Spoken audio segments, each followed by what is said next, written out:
No more aircraft, no more lives. That is my final order. 9 soldiers were still breathing in that canyon, still transmitting, still holding on.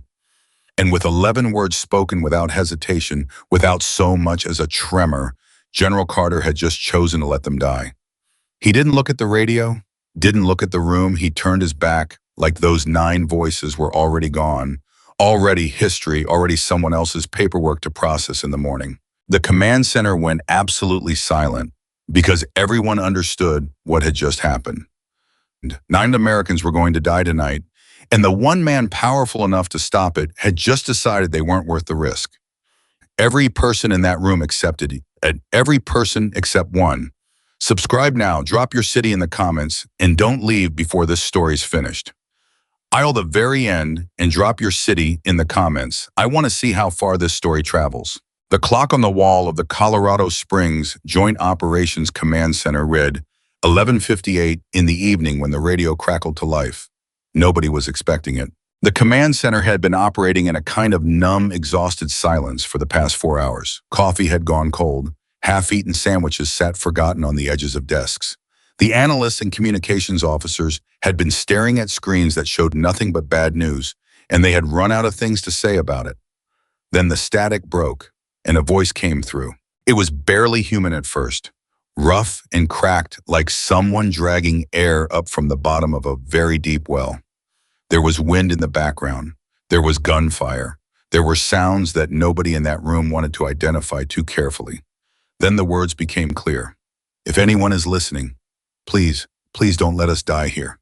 Sergeant First Class Donna Reyes, the night shift communications officer, pressed her headset so hard against her ears that she left red marks on the sides of her face.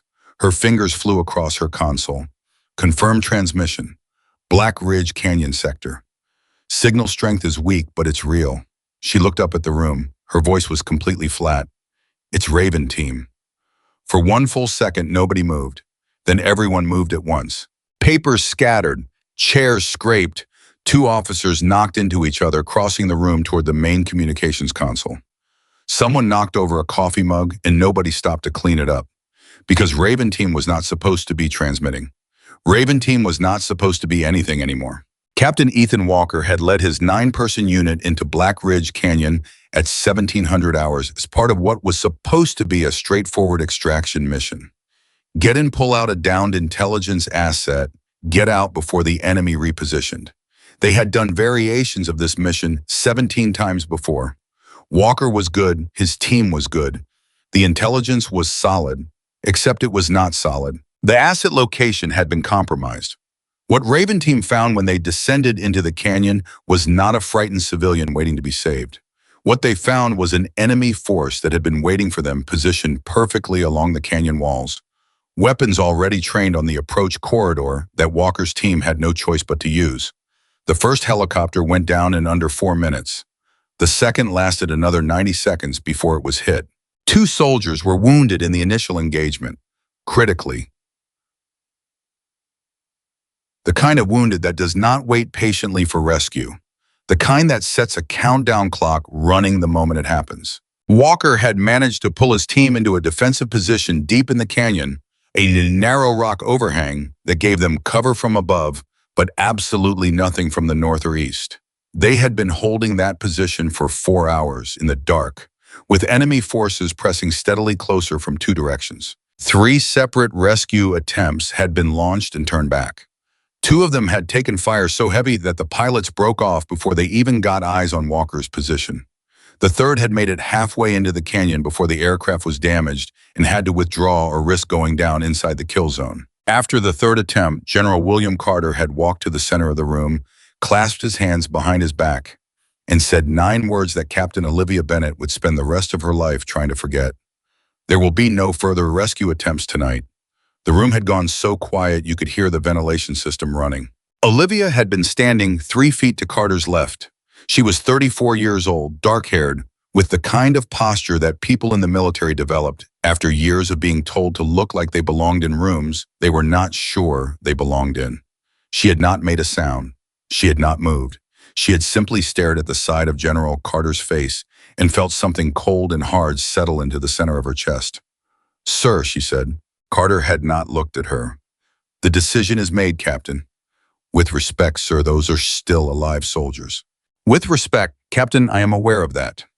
Carter turned then. He was a large man, silver-haired, with the kind of face that had learned to not give anything away years ago.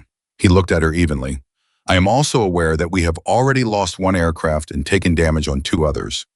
I am aware that the canyon conditions at night make successful entry operationally impossible. And I am aware that throwing more assets at an unwinnable situation does not save lives. It multiplies the loss. It's not unwinnable, Olivia said. You are a captain, Carter said. I am a general. This conversation is over. That had been 40 minutes ago, and then the radio had come back to life. If anyone is listening, please don't let us die here. Donna Reyes was already running diagnostics, already trying to sharpen the signal. I've got location data on the transmission. They've moved. Walker moved his team deeper into the canyon. There's a secondary position about 800 meters east of where they were last marked. Can we establish a voice connection? Someone asked. Trying. Donna's fingers moved. Static. More static. Then a voice. Command, this is Raven 1. Do you copy Walker? Alive. Olivia felt something loosen in her chest and tighten again and almost immediately because alive right now did not mean alive in 2 hours and she knew it. Raven 1, this is command. We copy. What is your status? Donna's voice was remarkably steady. A pause. The sound of wind. The distant, irregular crack of gunfire. We have 2 critical wounded. Martinez is, I don't know how long Martinez has. Kowalski is stable, but he can't move on his own. We're down to maybe 40 minutes of ammunition at current contact rate. Enemy forces are approximately 200 meters north and closing. Another pause. A different sound. Something that might have been Walker pressing his hand against his face or covering the radio or just breathing against the transmission. We are not going to be able to hold past 0200 hours. 0200 was 94 minutes away. General Carter had walked back to the main display. His face had not changed. What aircraft do we have available? Colonel James Hendricks, the senior operations officer, answered without looking up from his console. Nearest operational rescue helicopter is 40 minutes flight time out. Canyon approach in darkness adds another 20 minimum. If they make it to the approach at all, we're looking at over an hour before they even reach Walker's position. Which they won't, Carter said. Not cruelly, just factually, the way a man says a thing he has already decided. Which they might, Olivia said. Carter looked at her. We have other options, she said. We have an option nobody has mentioned. Captain, Shadow 1. The room shifted, not dramatically, not all at once, but Olivia felt it. The way a few people near her went very carefully still. The way Donna Reyes looked up from her console and then immediately looked back down. The way Colonel Hendricks suddenly found something very important to study on the left side of his display screen. Carter's expression did not change, but something moved behind his eyes. Shadow 1 is a retired aircraft. Shadow 1 is a functioning aircraft. It has been maintained consistently for 2 years. By whom? Carter's voice had taken on a very particular flatness. Olivia met his eyes. By Major Claire Morgan. There it was. The name hit the room the way a dropped tool hits a concrete floor. Sharp, sudden, impossible to pretend you hadn't heard it. Carter breathed in slowly through his nose. Major Morgan lost her flight status. Major Morgan is the only pilot on this base with direct experience navigating Black Ridge Canyon at night. Major Morgan's last flight in that canyon, Carter said very quietly, cost us an aircraft and nearly cost us a crew. Her last flight in that canyon was 2 years ago, Olivia said, and she brought that crew home with a destroyed helicopter. The crew was alive. Carter stared at her for a long moment. In that moment, Olivia was very aware of exactly how much distance existed between a captain and a general. She was aware of exactly how this conversation would look in any official report. She was aware that she was already pushing well past the limits of what she was supposed to push. She did not stop pushing. Sir, Ethan Walker's team has 90 minutes. Shadow 1 can make the approach in under 40.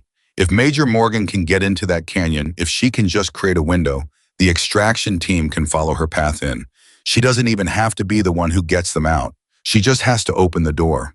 And if she goes down, Carter said, if Shadow 1 goes down in that canyon, we have added to our loss count, not reduced it. We have added the pilot's life to the tally. And this time there will be no further aircraft to send in after her. I know, Olivia said. Do you? Carter leaned forward slightly. Because I want to be very clear about what you are proposing. You are proposing that we send an unauthorized pilot in an unauthorized aircraft into the most dangerous approach corridor in this region, in darkness into an active combat zone with no extraction support if she goes down. You are proposing that we do this with someone who has not flown in 2 years and who we remove from active duty for a reason. Yes, Olivia said. That is exactly what I'm proposing. Carter straightened. He looked at her for another second. Then he looked away. No, the answer is no. This conversation is over for the second time tonight. Captain, and I am telling you now, if you take any action contrary to my orders, you will be finished in this uniform. That is not a threat. That is a statement of fact. He walked away from her.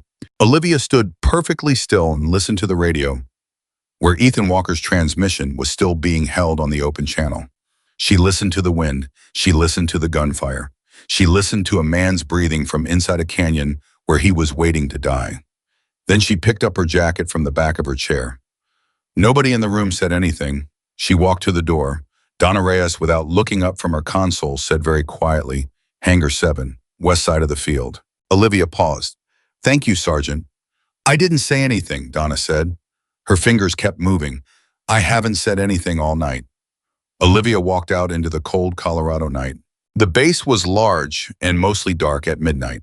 The kind of dark that sits on military installations differently than anywhere else.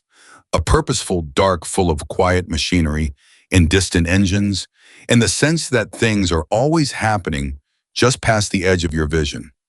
The wind was sharp.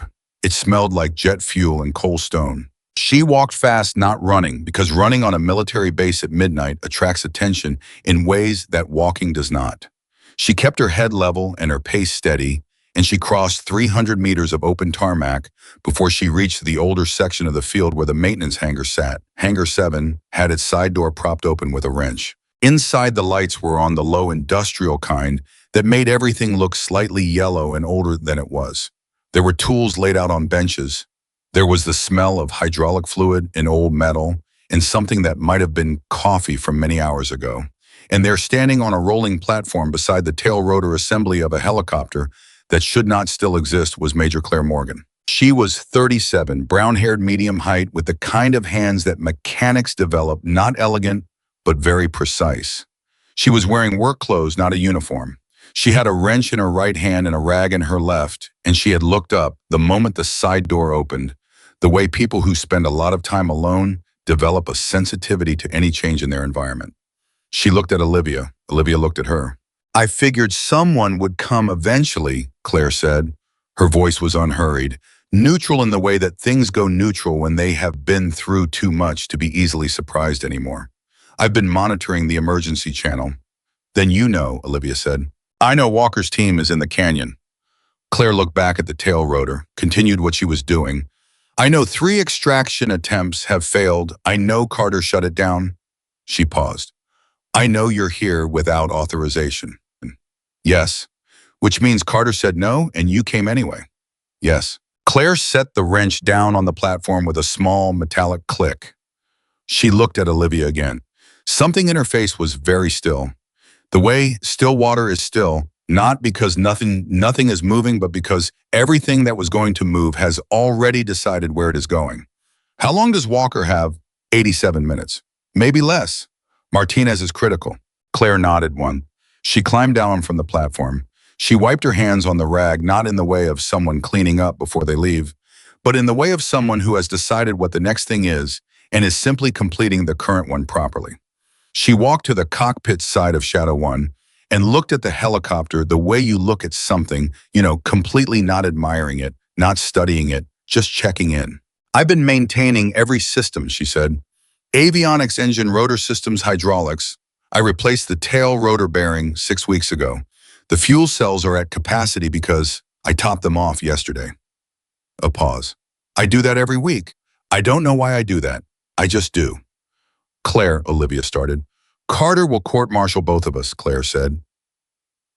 Probably. He might ground me permanently. I mean, actually permanently, not just the unofficial permanent I've been living in. Yes. And he threatened you tonight, didn't he? Olivia did not answer, which was its own answer. Claire looked at the helicopter for another moment.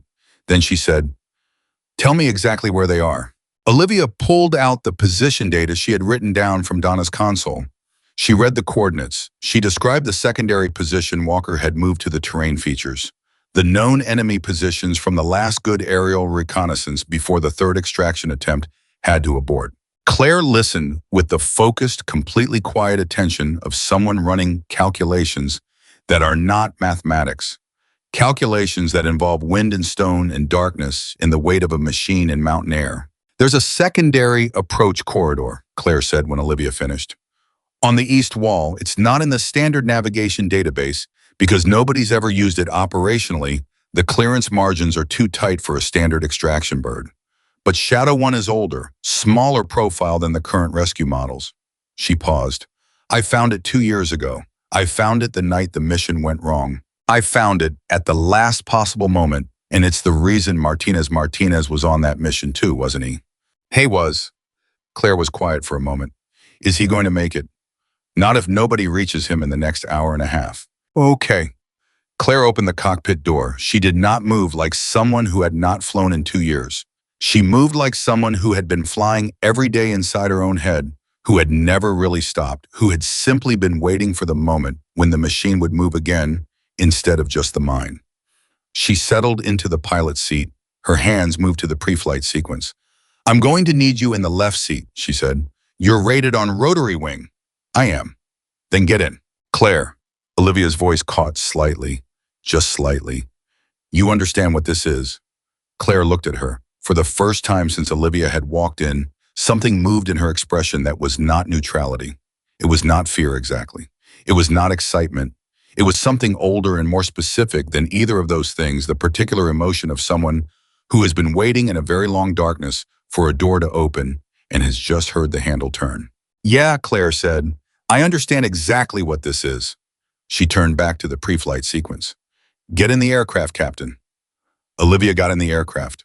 The pre-flight took 11 minutes, not because Claire was slow, because Claire was methodical in the way that people are methodical when they are aware that every step they skip is a weight they are adding to the wrong side of the scale. She checked systems that other pilots would have trusted to assumption. She ran through the checklist with the kind of quiet thoroughness that looks like calm from the outside, even when the inside is doing something entirely different. When the engine started, and they started cleanly, no hesitation, no coughing, the sound of something maintained with love and obsession rather than obligation. Olivia felt a physical thing move through her. Not quite relief, not quite hope, something more complicated than either. The tower came on immediately. "Shadow 1, you are not authorized to operate. Shut down your engines. Repeat, shut down your engines. This is a direct order." Claire keyed her radio. Her voice was even. "Control, this is Shadow 1. I copy your instruction. I am choosing not to comply. I am entering the Black Ridge approach corridor to attempt contact with Raven Team. I take full responsibility for this aircraft and this decision." A pause from the tower. Then a different voice, older, with the kind of weight in it that meant someone senior had just picked up the radio. "Major Morgan, this is Colonel Hendricks. I am ordering you to shut down." "Colonel," Claire said, "I know that canyon. I know that approach. Nobody else on this field does." She paused. "You know I'm right about that." A longer pause. "I cannot authorize this flight," Hendricks said finally. His voice had changed. It was still official, but something underneath it had shifted. "I know," Claire said. "I'm not asking you to." She pulled Shadow 1 off the ground. The tower went silent, and the helicopter that everyone believed was finished rose into the Colorado midnight, like something that had been waiting a long time for permission and had finally decided it did not need any. Behind them, through the cockpit glass, the lights of the base grew small. Ahead of them, the mountains were dark shapes against the sky with too many stars. Olivia looked at the altimeter, looked at the navigation display, looked at Claire. Claire was looking straight ahead. Her hands on the controls were steady. Her breathing was steady. But her eyes had a quality to them that Olivia had no exact word for. The nearest she could find was awake in the deepest sense, not the way someone is awake after coffee or after a shock. Awake the way someone is awake who has finally, after a very long time, been given back the thing that they are. 63 minutes, Olivia said, checking the clock. I know, Claire said. Can we make it? Claire did not answer immediately. She made a small adjustment to the heading. She read something in the air that Olivia could not read. She calculated something that was not on any display. Yes, she said, we can make it. Inside Black Ridge Canyon in a darkness that had been growing heavier for 4 hours, Captain Ethan Walker sat with his back against stone and listened to the sound of enemy forces moving closer.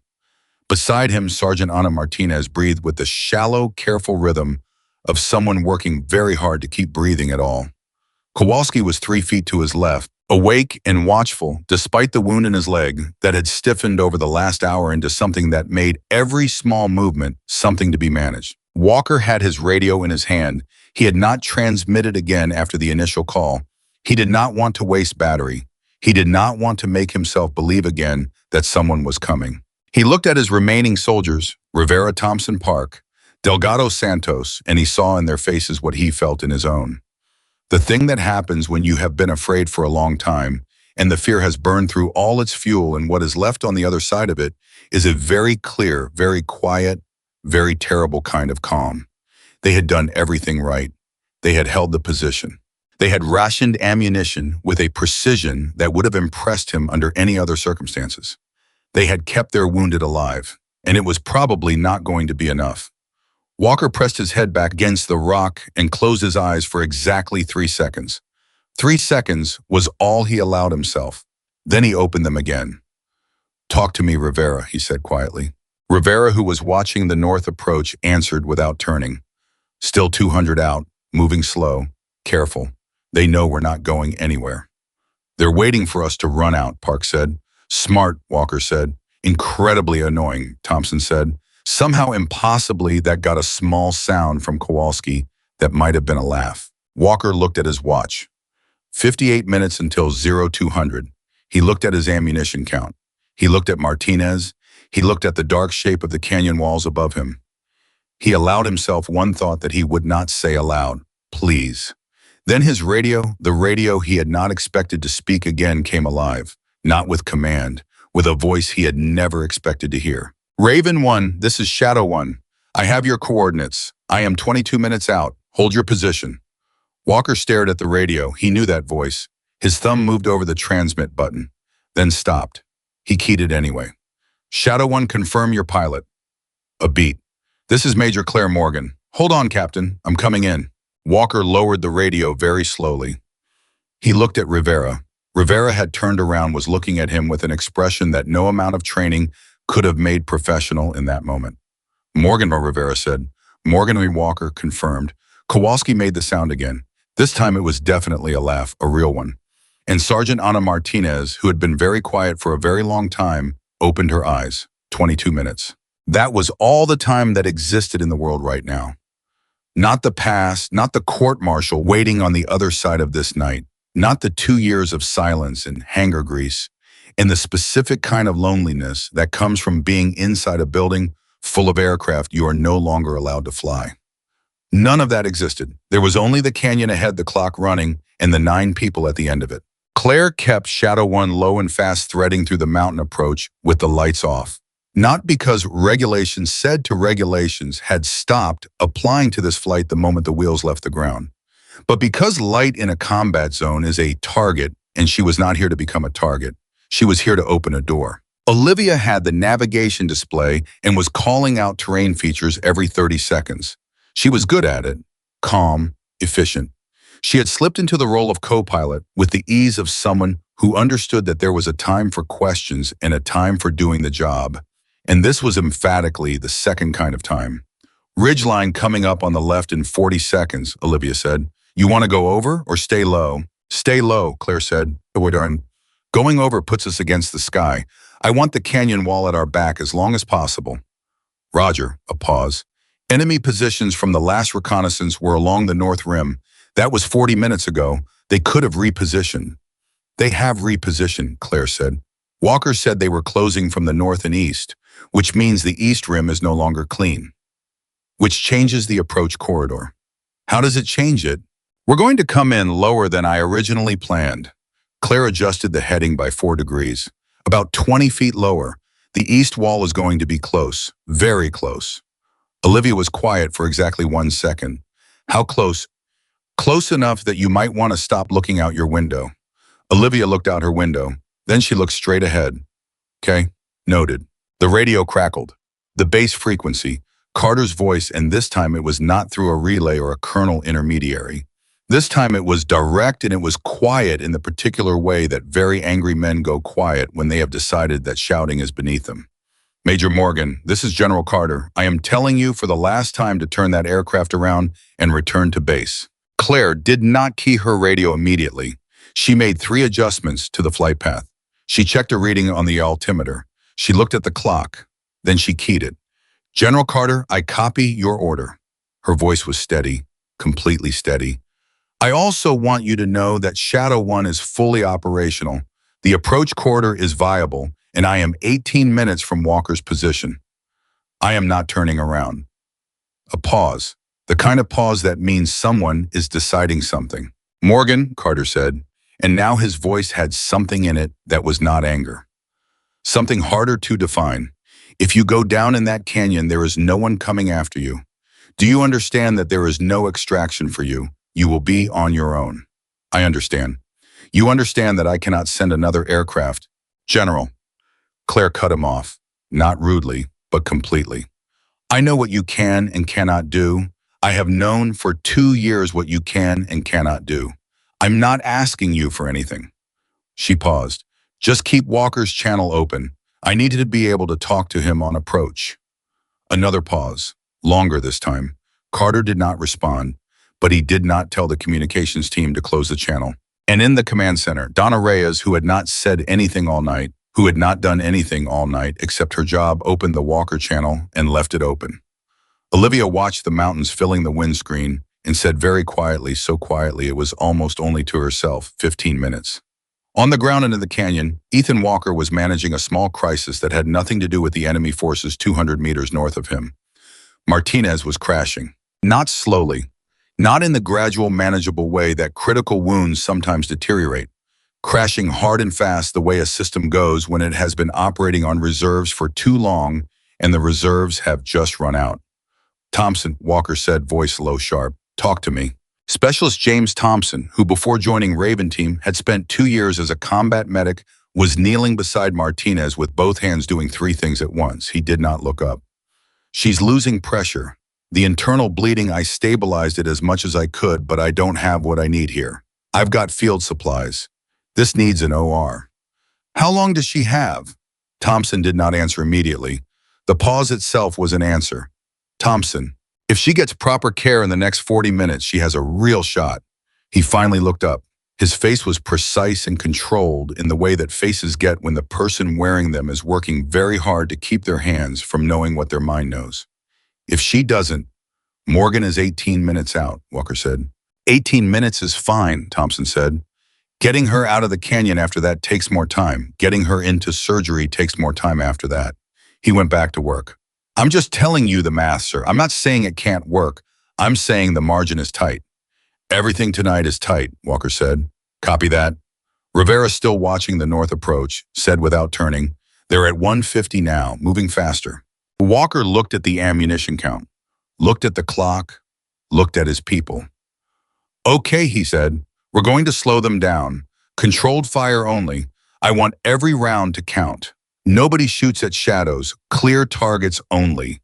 He looked at each face in turn. We hold this position for 18 more minutes. That's the job, 18 minutes. 18 minutes, Rivera said. 18, Park echoed. Santos, who almost never said anything unnecessary, just nodded.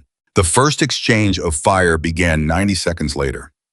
Not a full engagement, more like a conversation between 2 parties who both know something is coming and are measuring each other in the meantime. Controlled bursts from Walker's team. Return fire probing for positions.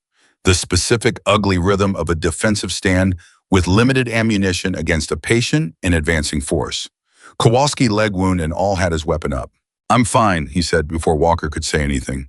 Don't even think about telling me to stay down. Wasn't going to, Walker said. Good, because I would have said some very disrespectful things to a superior officer. Save it for the debrief, Walker said. Oh, I'm absolutely going to have opinions at the debrief, Kowalski said, and fired twice, and the fire was accurate, 14 minutes. In Shadow 1, Claire was feeling the canyon before she could see it. That was not mysticism, it was experience. The way air moves changes when walls start compressing it, when the terrain begins forcing it through narrower spaces.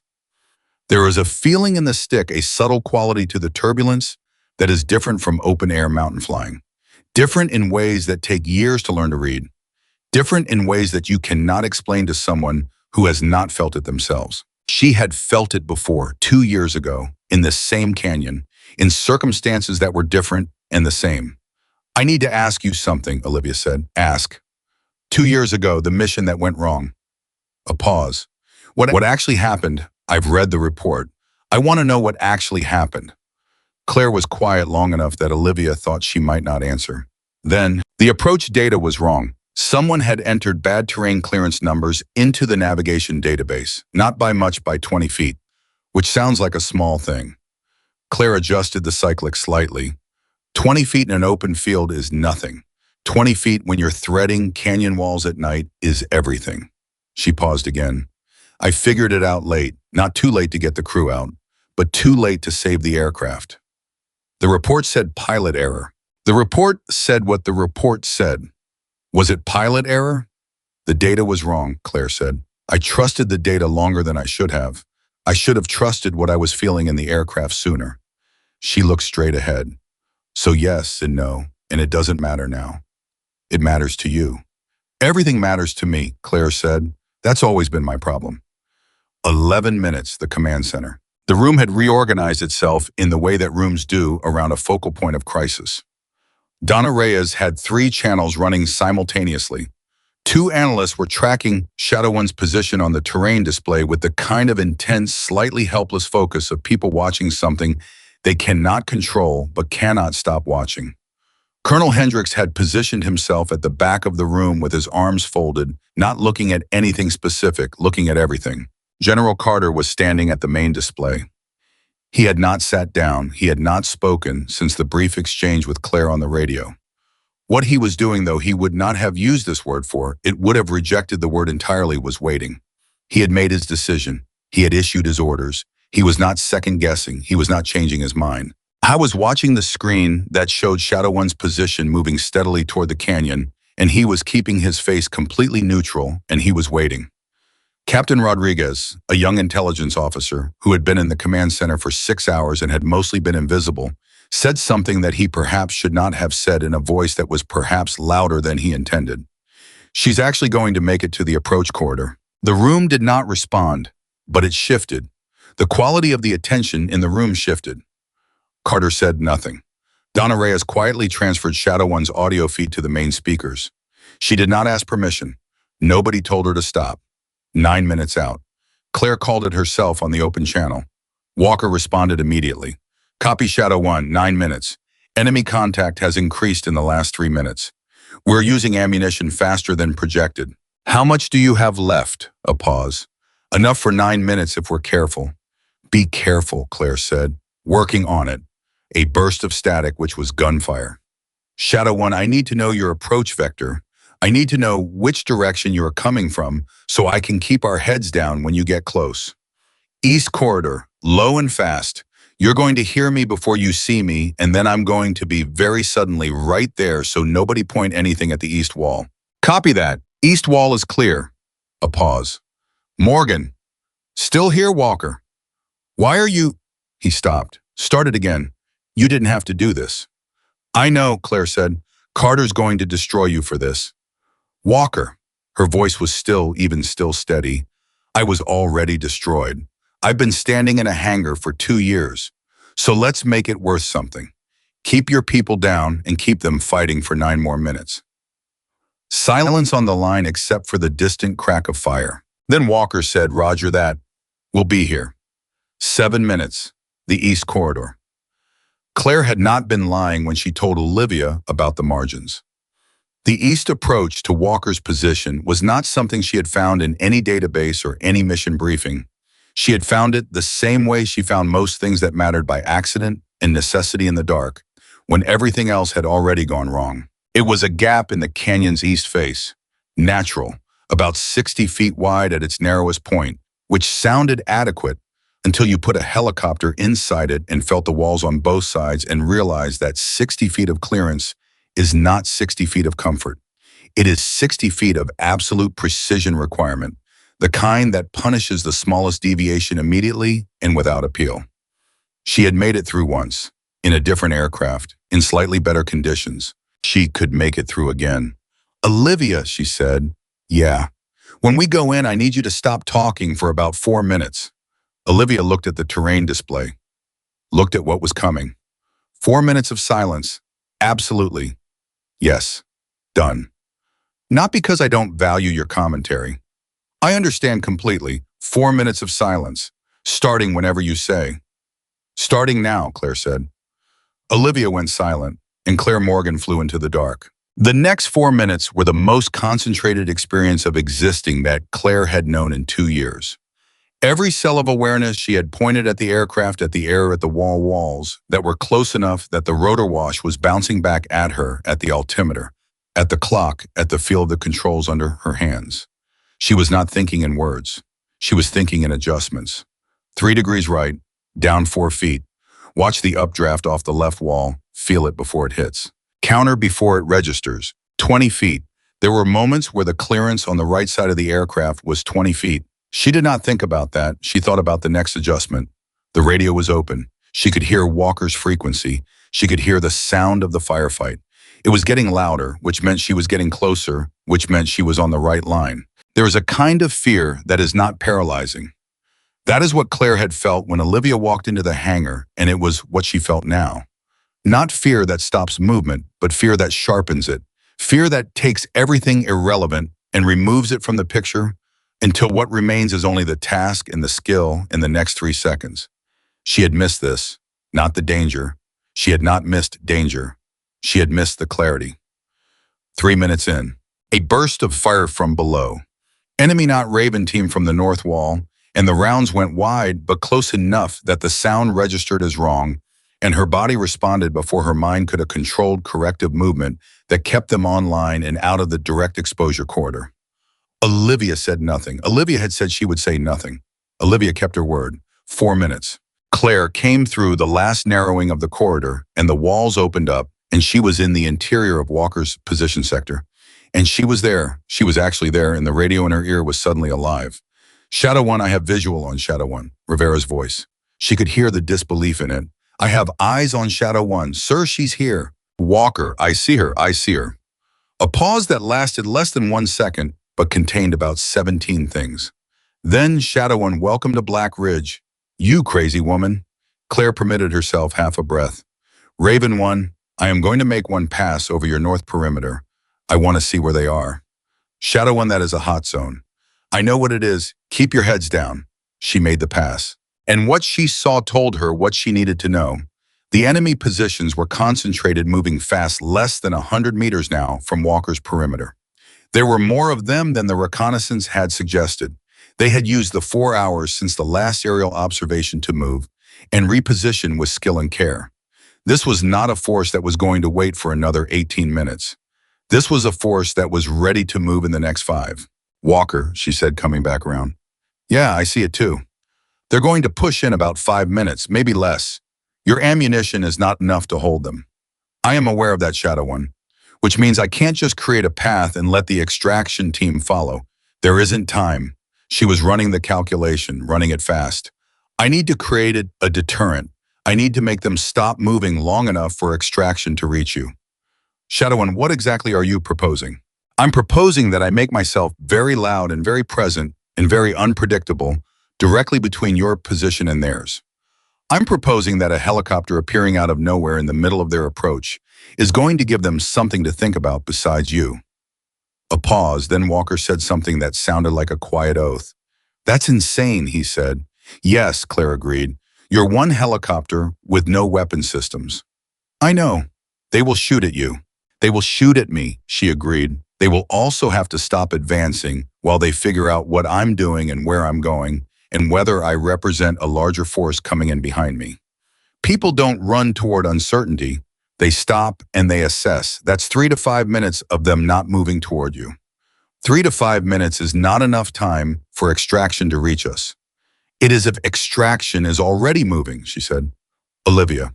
Olivia, who had technically stopped being silent 3 minutes ago, when the immediate hazard of the quarter past, said immediately, "I'm on it." She was already on the secondary radio.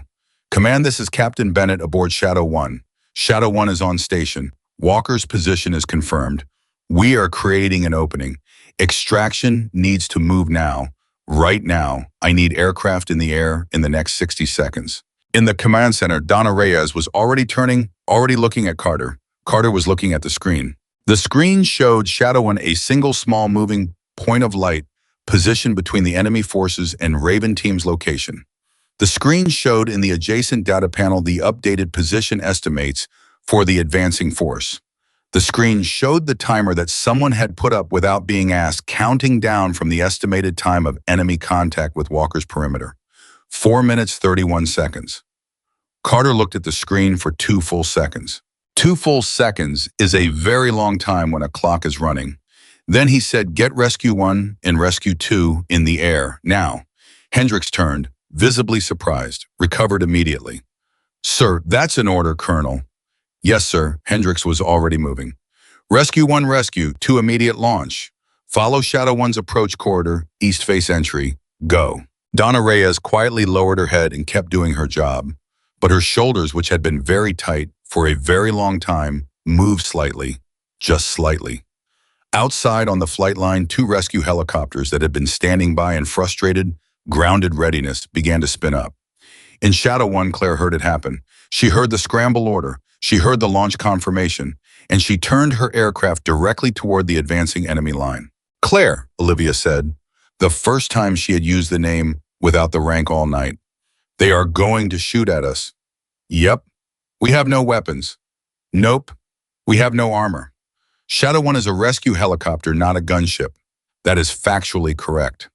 "So your plan is to fly toward people who are shooting at us in an unarmored helicopter with no weapons." "My plan," Claire said, "is to fly toward people who are shooting at us in an unarmored helicopter with no weapons in an extremely unpredictable pattern so that they spend the next 3 to 5 minutes trying to figure out what I'm doing instead of killing Walker's team." A pause. "That is," Olivia said carefully, "either the bravest thing I've ever heard or the most insane. In my experience," Claire said, already adjusting course, "those are frequently the same thing." She pushed Shadow 1 forward. The first rounds came at them 30 seconds later. She heard them. You always hear the close ones.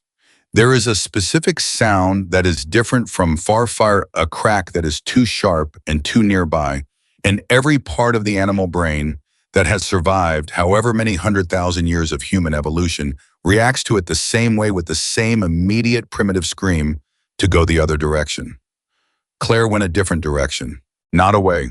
She went sideways fast, dropping altitude, changing her angle, making herself a moving target rather than a stationary one. The next burst of fire went through where she had been 8 seconds ago. She cut left, came back around, dropped lower. She was doing exactly what she had said she would do, being unpredictable, being loud, being present in the middle of the enemy's plan in a way that required them to deal with her before they could deal with the Walker. Every second they were tracking her was a second they were not moving north. The clock was running. Rescue 1 and Rescue 2 were 3 minutes out. On the ground, Walker was watching Shadow 1 move between his position and the enemy with an expression on his face that Rivera would describe later in the debrief as the specific look of a person who is witnessing something they know they are going to spend the rest of their life trying to put into words. "She's drawing their fire," Park said. "She's drawing all their fire," Rivera said. Thompson, Walker said. "Ready," Thompson said from beside Martinez. "The second we have a clear path, I can move her. Keep her stable, 60 more seconds."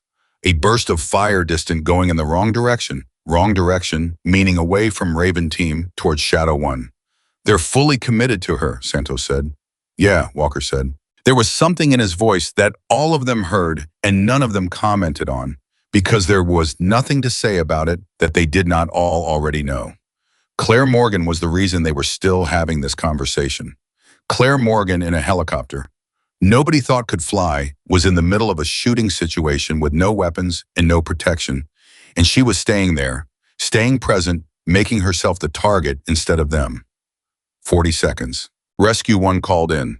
Shadow 1 Rescue 1 is on your 6. We have visual on the approach corridor. Worth seconds to Walker's position.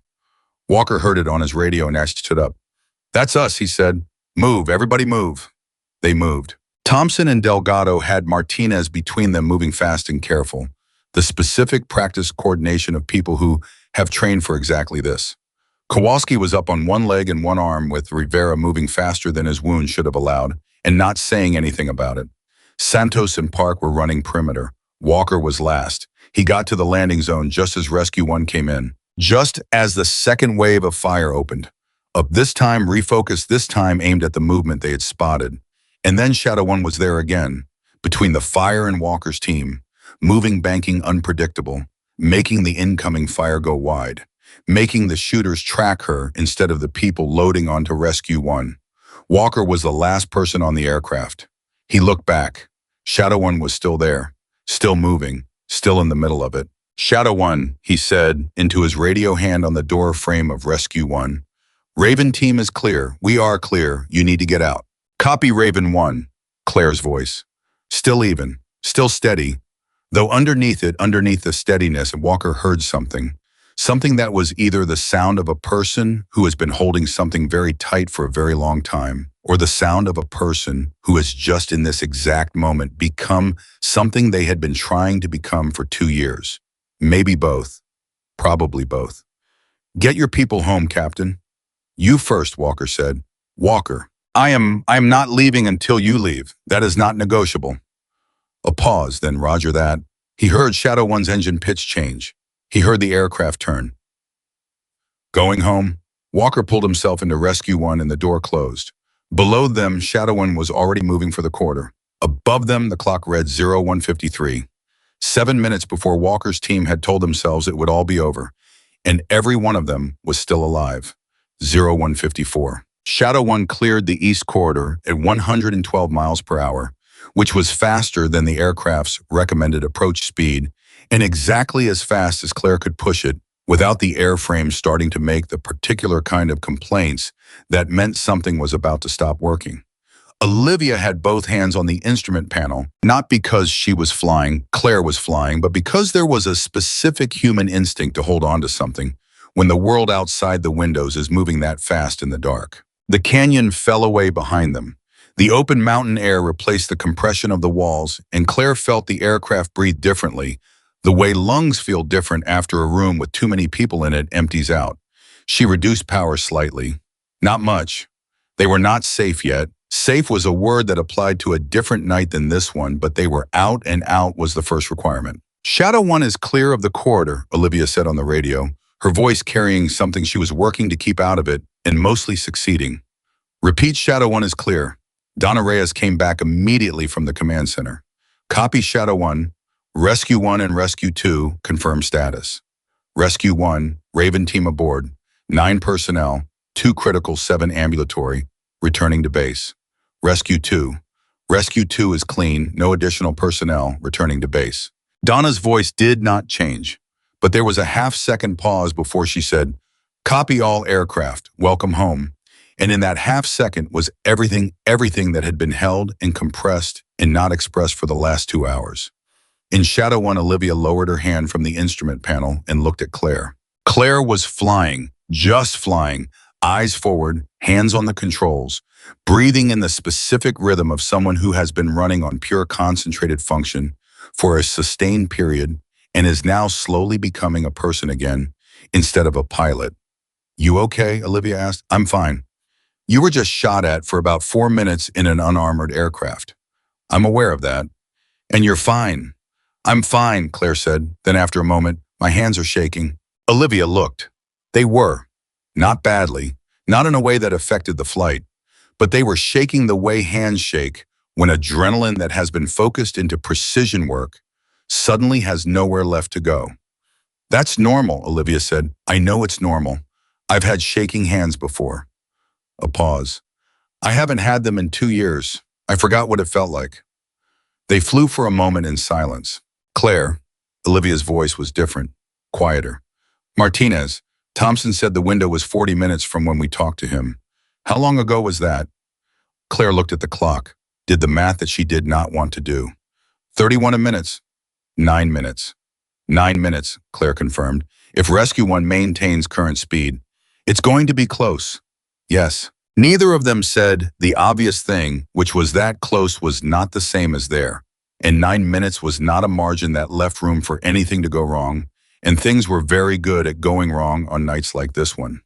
Claire pushed the throttle forward another notch. Behind them in Rescue 1, Ethan Walker was kneeling on the floor of the aircraft next to where Martinez had been laid out as carefully as the space allowed. Thompson was working, constantly working, his hands doing the ongoing urgent work of keeping a person's body doing what bodies are supposed to do when the body itself is trying to stop. Walker watched Thompson's face the way you watch the face of a doctor when you cannot read the patient looking for information that the professional is trying not to give away too early. Thompson's face was telling him things he did not want to know. Talk to me, Walker said. Flying, Thompson said, not dismissively. He said it the way a surgeon says it, meaning I cannot explain what I am doing and do this at the same time, so please give me the time. Walker sat back on his heels. He looked at Martinez's face. She was unconscious now, which Thompson had said was okay, was actually better for her body's ability to manage what was happening internally, but which looked like something Walker was not prepared to name. Anna Martinez had been on his team for 3 years. She was from Albuquerque. She had a sister who called her every Sunday without fail, and Martinez complained about those calls constantly and answered every single one.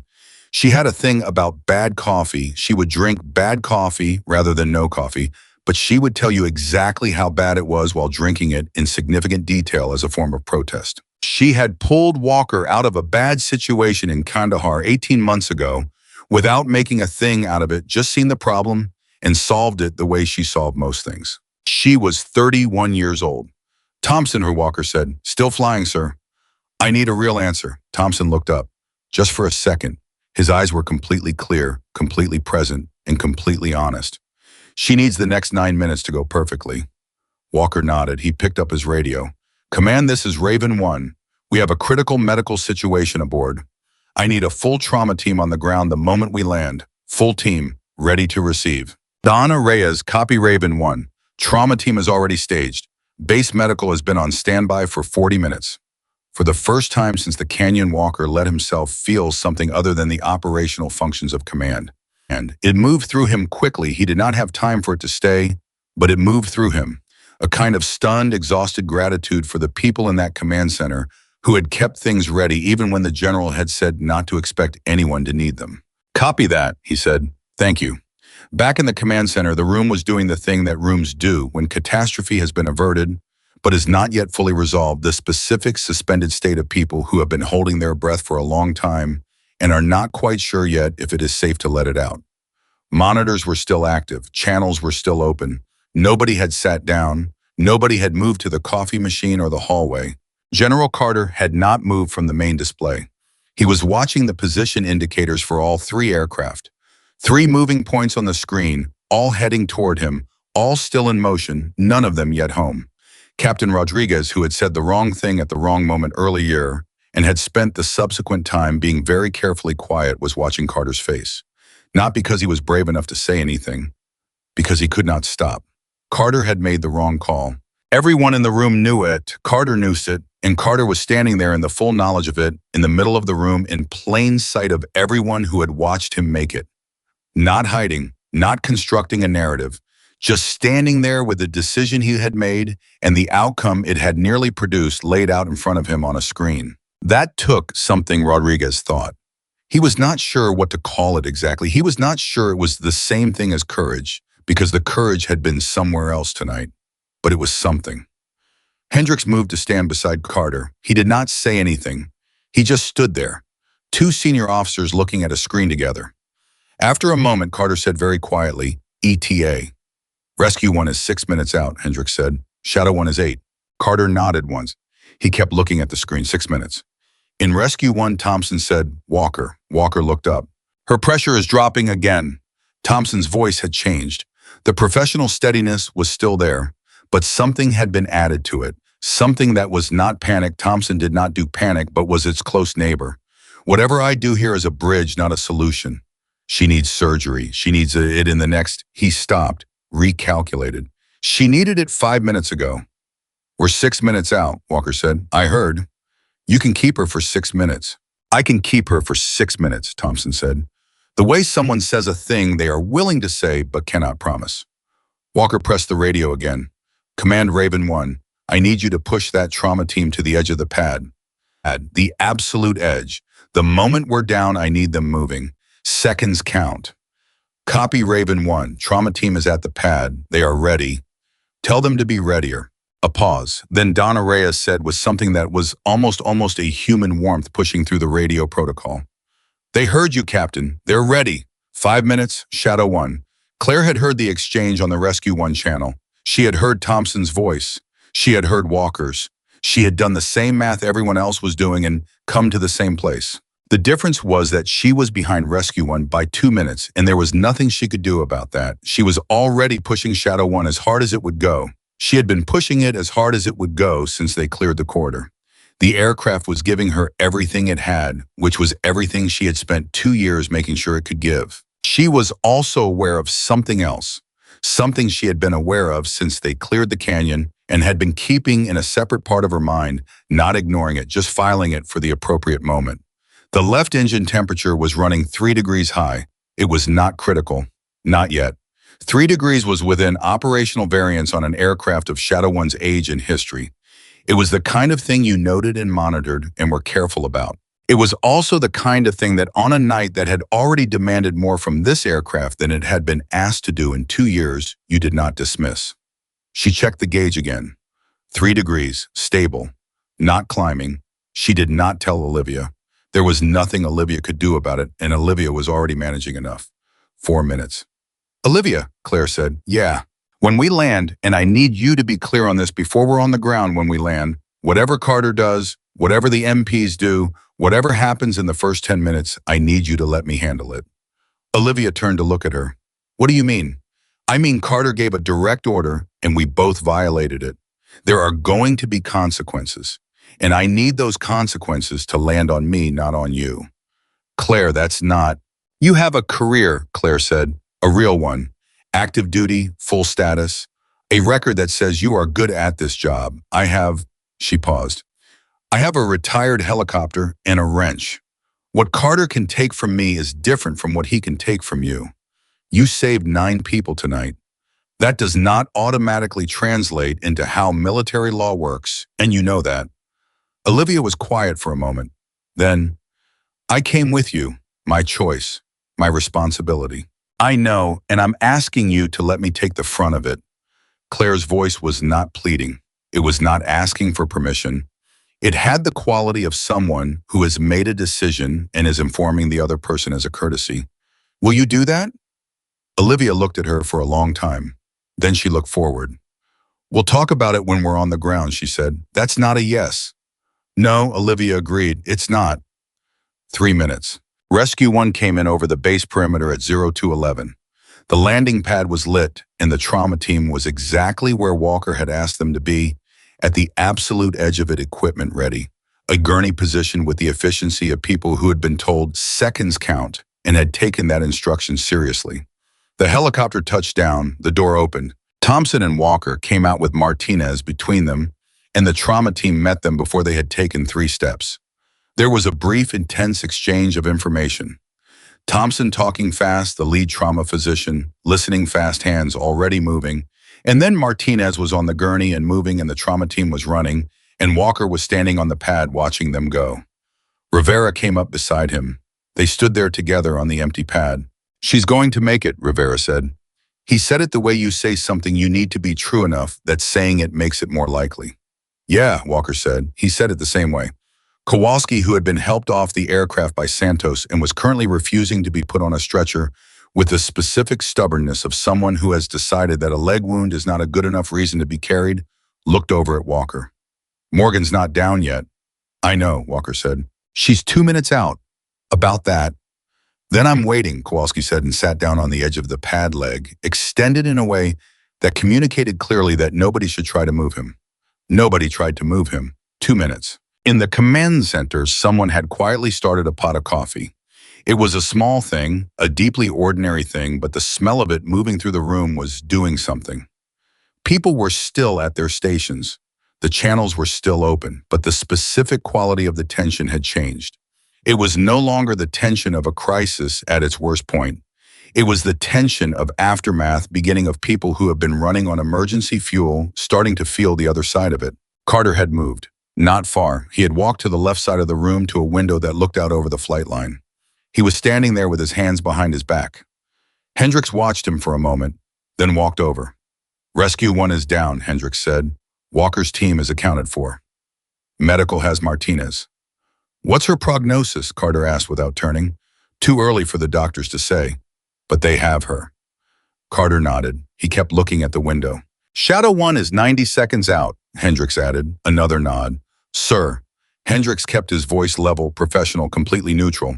How do you want to handle Morgan? Carter was quiet for long enough that Hendricks wondered if he was going to answer at all. Then Carter said, she violated a direct order. Yes, sir.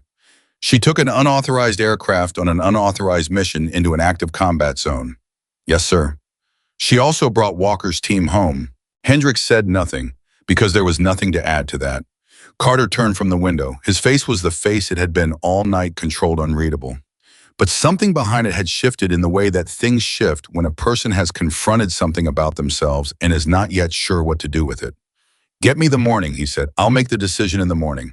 Yes, sir. Carter looked at the screen one more time, at the single remaining moving point of light. Shadow 1, coming home, 90 seconds. Claire was on final approach when the left engine temperature moved, not 3 degrees, 4, 5. Then in the time it took her to read the gauge and process what she was seeing, 7. Shadow 1, she said on the radio, and her voice was the same voice it had been all night, steady, controlled, informational. I have an engine temperature anomaly on final approach. Left engine running high. I am managing it. I am continuing approach. The response from the tower was immediate. Shadow 1, do you need to abort? Negative. I am continuing approach. Olivia was already looking at the gauge. Claire, I see it. It's manageable. If it goes past 15, it won't. Claire adjusted the power distribution, reducing the demand on the left engine, compensating with the right. Shadow 1 responded. The temperature held, 8 degrees over baseline, high, but holding. How long to touchdown? Olivia asked. 70 seconds. Can you hold it for 70 seconds? Watch me, Claire said. Olivia watched her. The temperature held at 8 over for 40 seconds. Then it moved to 9. Then it moved to 10. Claire made another adjustment. Smooth, deliberate. The kind of adjustment that looks easy from the outside because it is being made by someone who knows exactly what they are doing, even though nothing about it is easy. 50 seconds. On the pad, Kowalski looked up. He had been sitting there, stubbornly, resolutely refusing all medical suggestions, and he heard the change in Shadow 1's engine note before he could see the aircraft. He heard it the way veterans hear things, the way people who have spent years around machinery develop an ear for when something is not right. She's got an issue, he said. Santos, standing nearby, listened. Left engine, Kowalski confirmed. Walker, who had been on his radio, looked up. They all looked at the sky. 40 seconds. Shadow 1 came into view over the perimeter. It was not flying the way it had flown going in.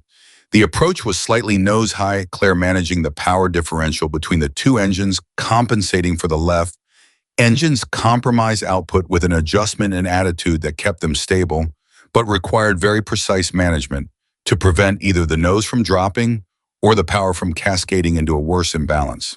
Olivia could see the pad. She could see the people on it. She could see Kowalski sitting at the edge. Seconds, she said. I know, Claire said. Temperature, 11 over, holding.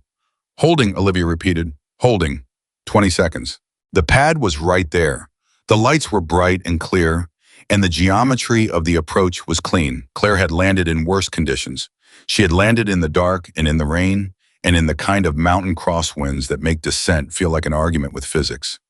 She had landed on bad days and on days when things were breaking, and on the day 2 years ago, when she brought a damaged aircraft and a whole crew back from a canyon that had tried to keep them.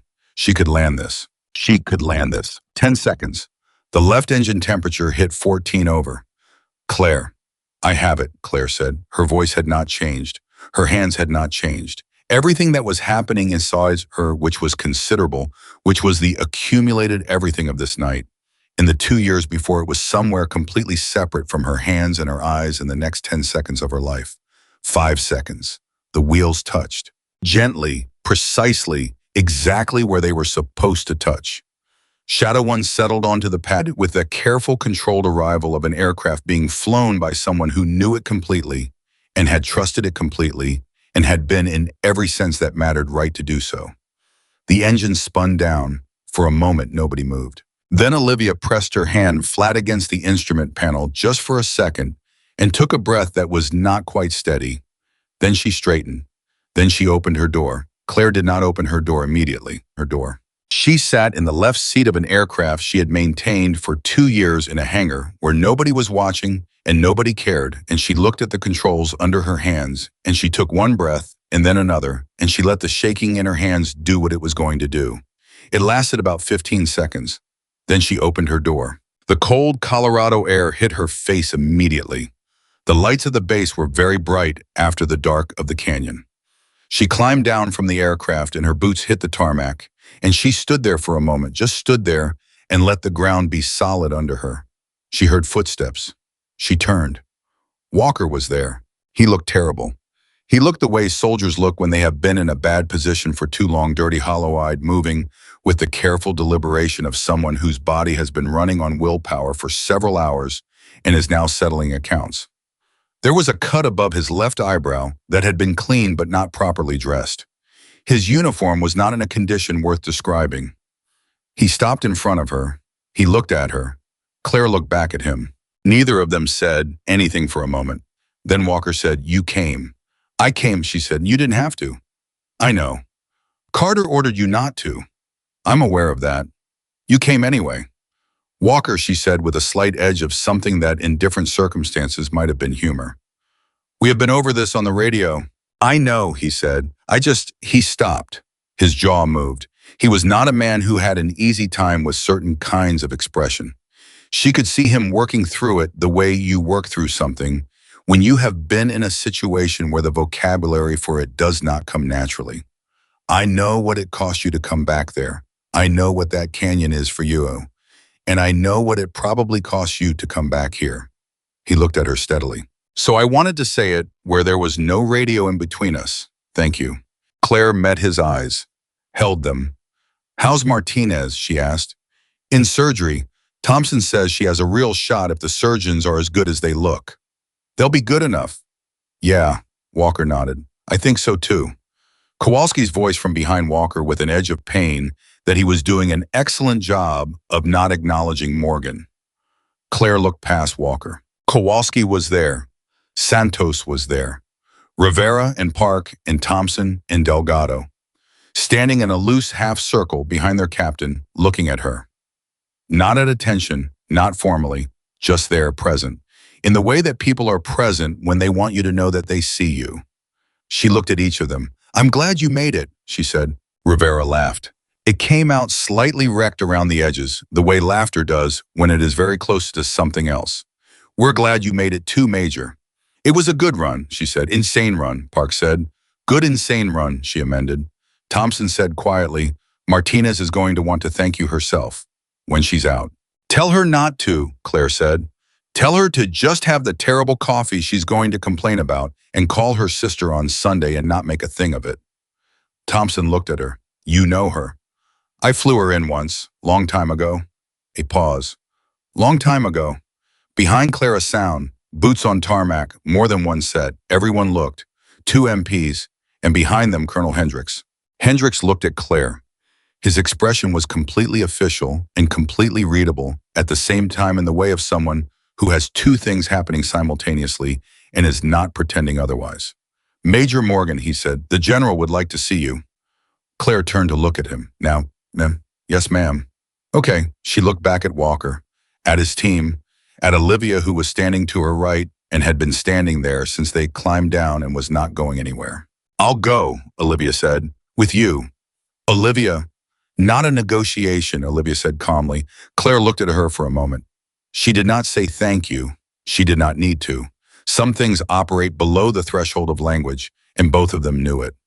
Okay, Claire said, and she walked toward whatever was coming next the same way she had flown into the canyon, not because she was not afraid, but because the thing on the other side was worth arriving at. Behind her, Walker watched her go. And in the surgery suite, at the far end of the base, a team of people who were exactly as good as they looked were working on Ana Martinez, who was 31 years old and had a sister who called on Sundays, and who was going to need very soon to hear the sound of an engine note and a radio voice and a woman coming through a dark corridor toward her one more time. Not yet, but soon, 0315. The corridor that led to General Carter's office was the kind of corridor that existed in military installations, the world over long fluorescent lit, the floor buffed to a shine that reflected everything walking over it. Claire had walked it before, years ago when this base was still a place where her name meant something good. She had walked it differently then, faster, with the particular forward lean of someone who belongs somewhere and knows it. She walked it differently now, not slower. She was not slowing down, but differently with the deliberate eyes-forward steadiness of someone who has already decided that whatever is at the end of this corridor is not going to be worse than a canyon at night with people shooting at them. Olivia walked beside her. The two MPs were behind them. Hendricks was ahead, one door length in front, moving with the expression of a man executing a duty he has complicated feelings about. "You don't have to be here," Claire said quietly to Olivia, not for the first time. "You said that already," Olivia said. "I meant it both times." "I know, and both times my answer is the same." Olivia glanced at her sideways. "What do you think he's going to do?" "I think he's going to relieve me of everything that can still be relieved. Ground status hangar access, any residual commission standing I have left." A pause, which is not much, but it's something. "And me. He threatened your career earlier tonight, before any of this." Claire's voice was careful, precise, choosing each word the way she chose flight corrections. "You defied a direct order, left base without authorization, flew on an unauthorized mission into a combat zone, and coordinated with an unauthorized pilot to initiate a rescue action that the commanding general had specifically prohibited." She paused. "On paper, Olivia, that is not a good night." "On paper," Olivia said, 9 soldiers are alive who would not be. Courts-martial do not run on outcomes. They run on regulations." "Then maybe regulations need updating." Claire almost smiled, almost. "You sound like someone who is about to learn a difficult lesson about how institutions work." "I already know how institutions work," Olivia said. "I've been watching them work all night." They reached the door. Hendricks knocked twice, opened it, stepped aside. Carter was at his desk. He was not in the posture of a man who had been sleeping. He had the look of someone who had been sitting very still in the same position for a significant period of time, thinking, rather than resting. His uniform was still full. His face was the face it had been all night, with the addition of something that Claire read in the first second of seeing him and could not immediately name. He looked at both of them. "Sit down," he said. They sat. Hendricks closed the door. Carter looked at Claire for a long moment. Then he looked at the desk. He had a folder in front of him. He did not open it. "Major Morgan," he said, "you violated a direct order." "Yes, sir." "You took an unauthorized aircraft on an unauthorized mission." "Yes, sir." "You endangered yourself, Captain Bennett, in the aircraft in a combat zone without sanction or backup." "Yes, sir." Carter looked at her. "Is there anything you want to say before I continue?" Claire met his eyes. "No, sir." "You don't want to argue mitigating circumstances. You don't want to point out the outcome." "With respect, General, I did not fly into that canyon for the outcome. I flew into it for the people. I would make the same decision again in the same circumstances." "I don't think that's a mitigating circumstance. I think it's exactly what you're concerned about." "So no, I don't have anything to say." Carter was quiet for a moment. Then he opened the folder. He looked at it for a moment. Then he looked at Olivia. "Captain Bennett, you also violated a direct order." "Yes, sir." "You initiated a rescue operation specifically after I had prohibited further rescue operations." "Yes, sir." "You coordinated with Major Morgan, procured her participation, and accompanied her on an unauthorized flight." "Yes, sir." "Do you have anything to say?" Olivia glanced at Claire for a fraction of a second. Claire did not look at her. Olivia looked back at Carter. Sir, I would say that the order not to rescue was the wrong order, and that the evidence of that is that 9 soldiers are alive and 1 is in surgery with a real chance because that order was not followed. She kept her voice completely even. I understand that is not how military law works. I am saying it anyway because you asked. Carter looked at her for a long time. He closed the folder. He stood up, which neither of them had expected, and walked to the window, the same window Hendricks had watched him stand at earlier, looking out over the flight line. It was dark outside, the pad lights were still on. Shadow 1 was still sitting where Claire had set it down. He stood there with his back to both of them. 28 years, he said. I have been making command decisions for 28 years. Some of them were right, some of them were wrong. The ones that were wrong, he stopped, continued. The ones that were wrong, I carried them. That is what command is. You carry your decisions. Neither Claire nor Olivia spoke. Tonight I made a decision based on mathematics, Carter said. Risk calculation, asset value, probability of success versus probability of compounding the loss. He turned. He looked at Claire specifically. You made a decision based on something different. Yes, sir. What was it? Not confrontationally, genuinely, as if he actually wanted to know. Claire thought about it for a moment, not because she did not know the answer, but because she wanted to give him the real one. I heard Walker's voice on the radio, she said, and I knew I could reach him. That was all of it. Carter looked at her. That was all of it, he repeated. Yes, sir. He sat back down. He reopened the folder. He looked at it for a long time without speaking. The clock on his wall read 03:22. Then he said something that neither Claire nor Olivia had constructed any version of this conversation that included. 2 years ago, Carter said, the Black Ridge mission. The incident report listed pilot error as the primary factor in the aircraft loss. Claire's posture did not change. Her expression did not change. But something in the quality of her stillness changed in the way stillness changes when what is still is holding something. That is what the report says, she said. I signed that report, Carter said. A pause. I know, Claire said. The navigation database error. Carter's voice was completely level, completely without affect. It was identified in a post-incident review by one of the systems technicians, 7 days after the incident report was filed and signed. He looked directly at her. The review was classified and retained internally. The room was very quiet. Claire looked at him. Her face was doing the thing her face did when everything it wanted to express was being very carefully managed, not hidden exactly but held tightly, because letting it out in this room in this moment was not something she was going to do. I did not know about the systems review, she said. Her voice was steady, rock steady, the way you are steady when being steady is the only thing you have left. No, Carter said, you would not have. It was not made part of your record. The incident report stood. He looked at the folder. I could offer you explanations for why that decision was made. Institutional reasons, timeline reasons, the way these things move through the system. He looked back up at her. I'm not going to do that. Olivia had gone very still beside Claire. She was looking at Carter the way you look at something you are trying to understand in real time. The navigation error, Claire said carefully. Are you telling me that the incident report was incomplete? Carter said. Yes. The word landed in the room and sat there, incomplete.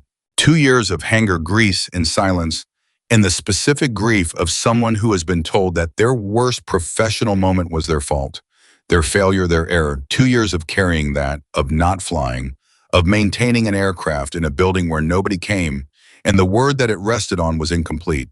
Claire's hands were in her lap. They were not shaking now. They were very, very still. Sir, she said. Her voice was exactly even and cost her something to make it so. What are you telling me? Carter looked at her directly. I am telling you that what happened 2 years ago was not entirely your fault. I am telling you that a corrective review existed and was not incorporated into your record. And I am telling you that I signed in the report that stood as the official record. He paused. I am telling you that I carry that. The silence went on long enough to be uncomfortable, and then longer. Then Claire said, why are you telling me this now? Because you flew into that canyon tonight knowing what it cost you the last time, Carter said. And I think you deserve to know that the cost was not entirely legitimate. He paused. and because I am tired of carrying it by myself. Olivia made a very small sound, not quite a breath, not quite anything identifiable. She stopped immediately. Claire looked at Carter for a long moment. Then she looked at her hands. Then she looked back up. "What happens now?" she asked. "To you and Captain Bennett, operationally nothing. Tonight." Carter put his hand on the folder. "The formal proceedings there will need to be a review. There always is when orders are violated regardless of outcome. That is not something I can prevent, and I would not try to. But a review is not a conviction, and I control what information goes into a review." He looked at Olivia. "Captain Bennett's record is clean. I intend for it to stay that way." "And Morgan?" Olivia asked. "Direct. No buffer." Major Morgan's situation is more complex, but there is now a corrective review that has been sitting in an internal file for 2 years that is going to become part of her official record. Carter's voice was measured, precise. "What the review board does with that is their decision. What I can do is make sure they have complete information." He looked at Claire. "Which is more than you had 2 years ago." Claire looked at him. Something moved through her face, complicated, real, two-layered to reduce to a single thing. Not gratitude exactly, not forgiveness, because that was a different conversation for a different time. Something more like the specific, exhausted recognition of a person who has been navigating by an incomplete map and has just been handed one more piece. "Thank you," she said, simply, completely. Carter nodded once. He closed the folder. "Then both of you go get some sleep. We'll reconvene at 0900. They stood. They moved toward the door. Carter said, "Morgan." She stopped, turned. "Shadow 1, he said, "left engine temperature. I saw the approach data. It's manageable," she said. "I know exactly what it needs." "I imagine you do." A pause. "It's a good aircraft." "It's the best aircraft I've ever flown," Claire said. Carter looked at her for one more moment. Then he nodded again and turned back to his desk, and that was the end of it. For now, 0400, the base medical facility. The trauma team had been working on Martinez for 1 hour and 41 minutes when the lead surgeon, Dr. Patricia Okafor, walked out of the surgical suite, pulled down her mask, and found Ethan Walker sitting on a plastic chair in the hallway with his elbows on his knees and his hands folded in front of him. He looked up immediately. Okafor had delivered this particular kind of news many times, the good version and the bad version, and all the versions in between. She had learned to read the faces of the people waiting, the way Claire read aircraft, not with detachment, but with the precision that comes from caring so much that you cannot afford to be imprecise. Walker's face was asking a single question. "She made it through surgery," Okafor said. Walker's face did something. It moved through about 4 things in 2 seconds, and then it settled, and what it settled into was not the relief she usually saw. It was something quieter, the particular expression of someone who has been holding something very heavy for a very long time and has just been told they can put it down now. "She's stable," he managed. "She is stable. She is not out of the woods. The next 24 hours matter. But she came through the surgery while the bleeding is controlled and her vitals are heading in the right direction." Okafor looked at him steadily. "She's going to want to know who got her here so fast." "A lot of people," Walker said. "One in particular from what I hear." Okafor paused. "The pilot who came in under fire to create the opening. If your team had been another 8 to 10 minutes in that canyon, the math was different." Walker looked at the floor. "Yeah," he said, "I know." Down the hallway, Rivera was asleep in a chair.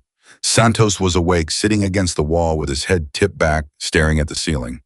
Thompson was still awake because Thompson ran on whatever special fuel combat medics run on, but he was quiet and his hands had finally stopped their compulsive checking motions and were resting still on his knees.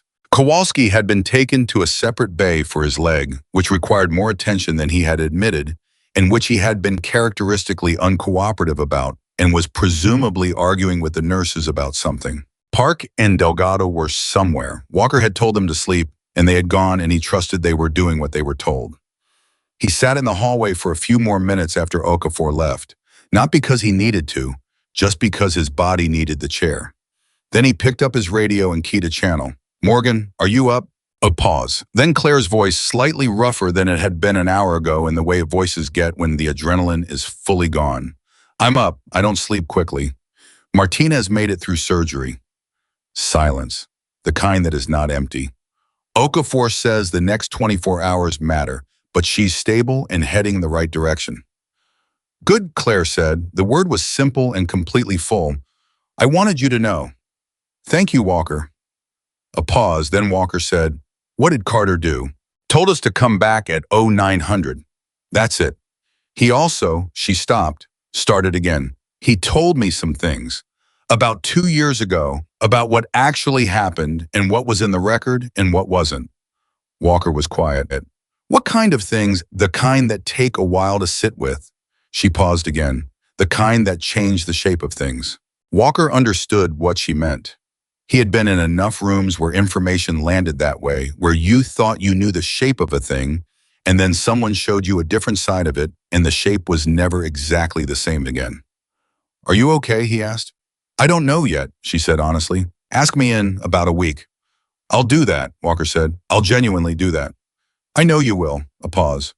Walker, go be with your team. He looked down the hallway. At Rivera sleeping, at Santos looking at the ceiling, at Thompson finally still. Yeah, he said, going. He put the radio away and walked down the hallway and sat back down among his people, and they did not say anything to each other, and that was entirely the right thing. 0630. Donna Reyes had been on duty for 9 hours straight. She was still at her station. Not because protocol required it, her shift had technically ended an hour ago, but because she was the kind of person who does not leave a thing until the thing is finished, and this thing was not finished. It would not be finished until the morning, until 0900, until whatever Carter was going to do became clear and official and part of the record. She had made coffee 3 times.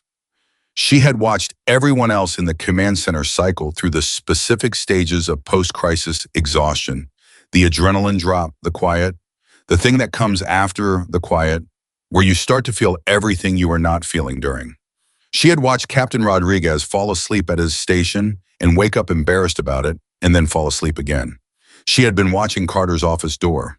Hendricks came out at 0615 and looked at her. Go home, Sergeant, he said. Sir, I'd like to stay until Donna. He used her name, which he almost never did on duty. The decision will not be made before 0900. There is nothing here that needs you for the next 2.5 hours. Go home. She looked at the door. Morgan is fine, Hendricks said. Bennett is fine. Walker's team is stable.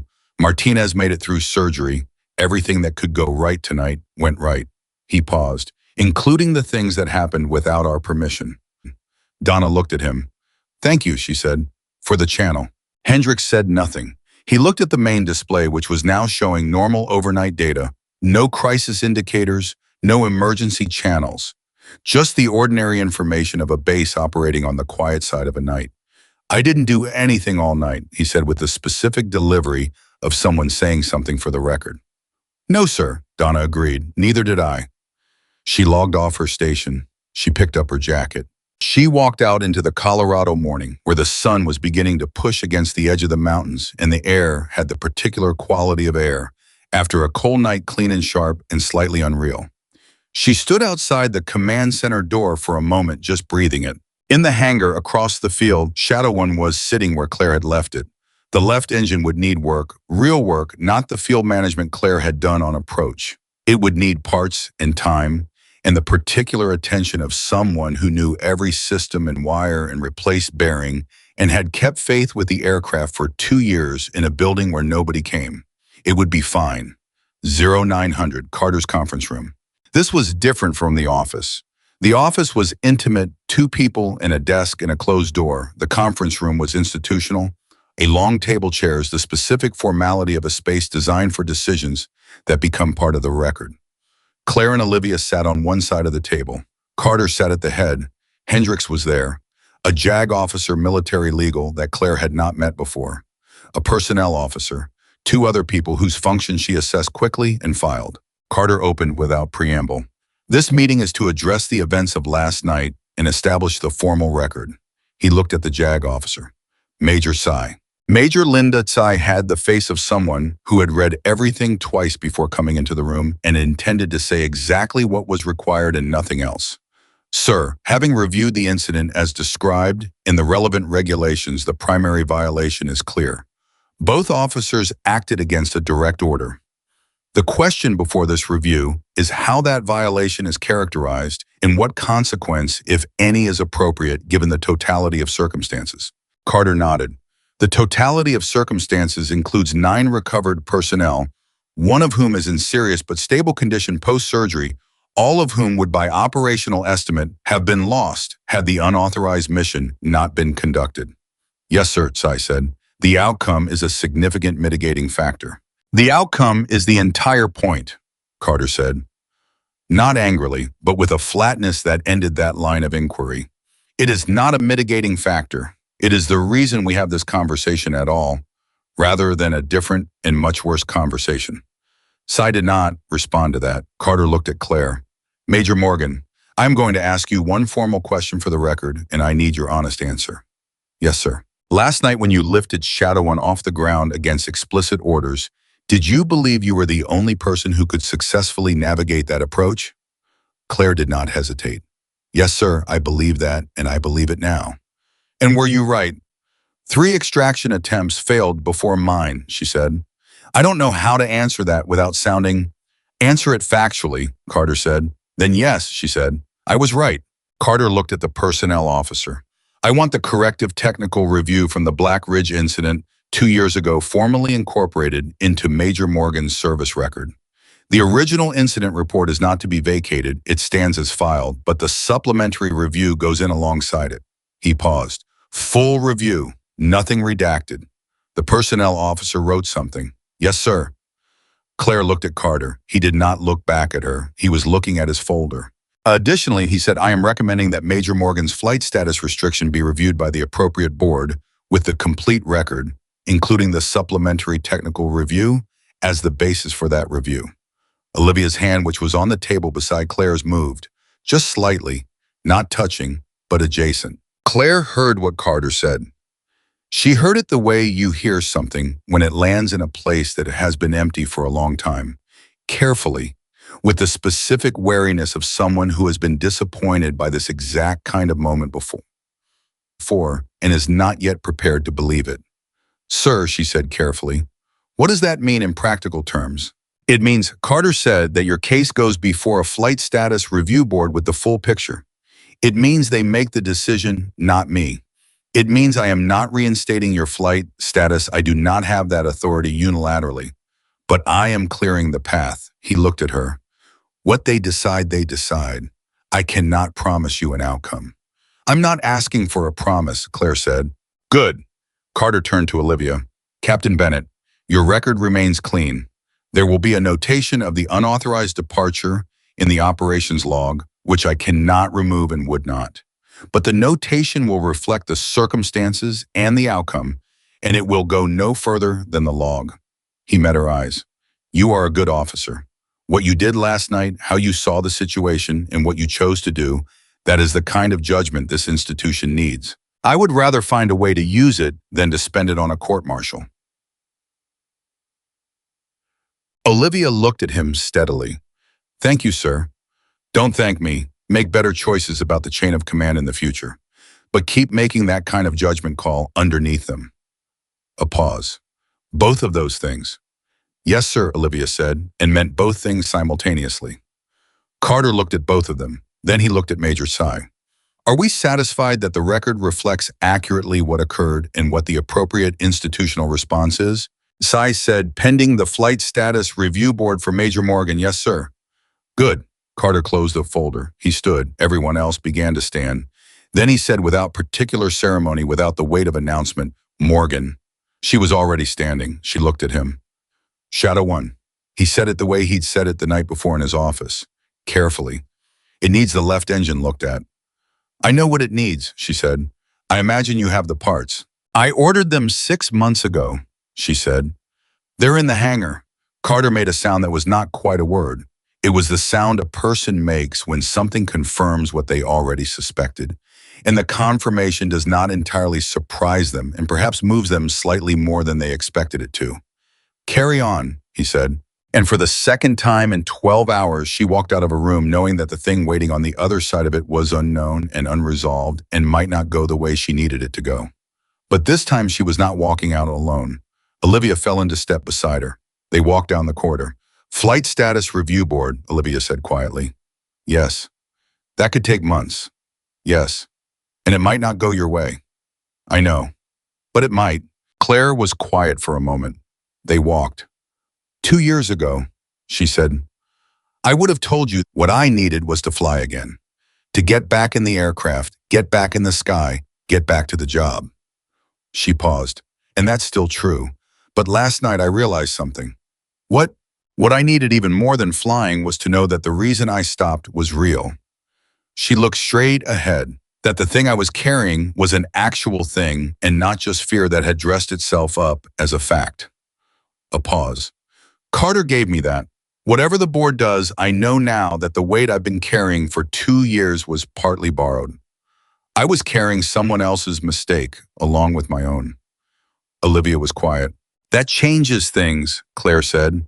Not everything, but enough. They came out into the morning. The sun was fully up now. The base had the look of a place that had been through something and was beginning the ordinary work of continuing in vehicles.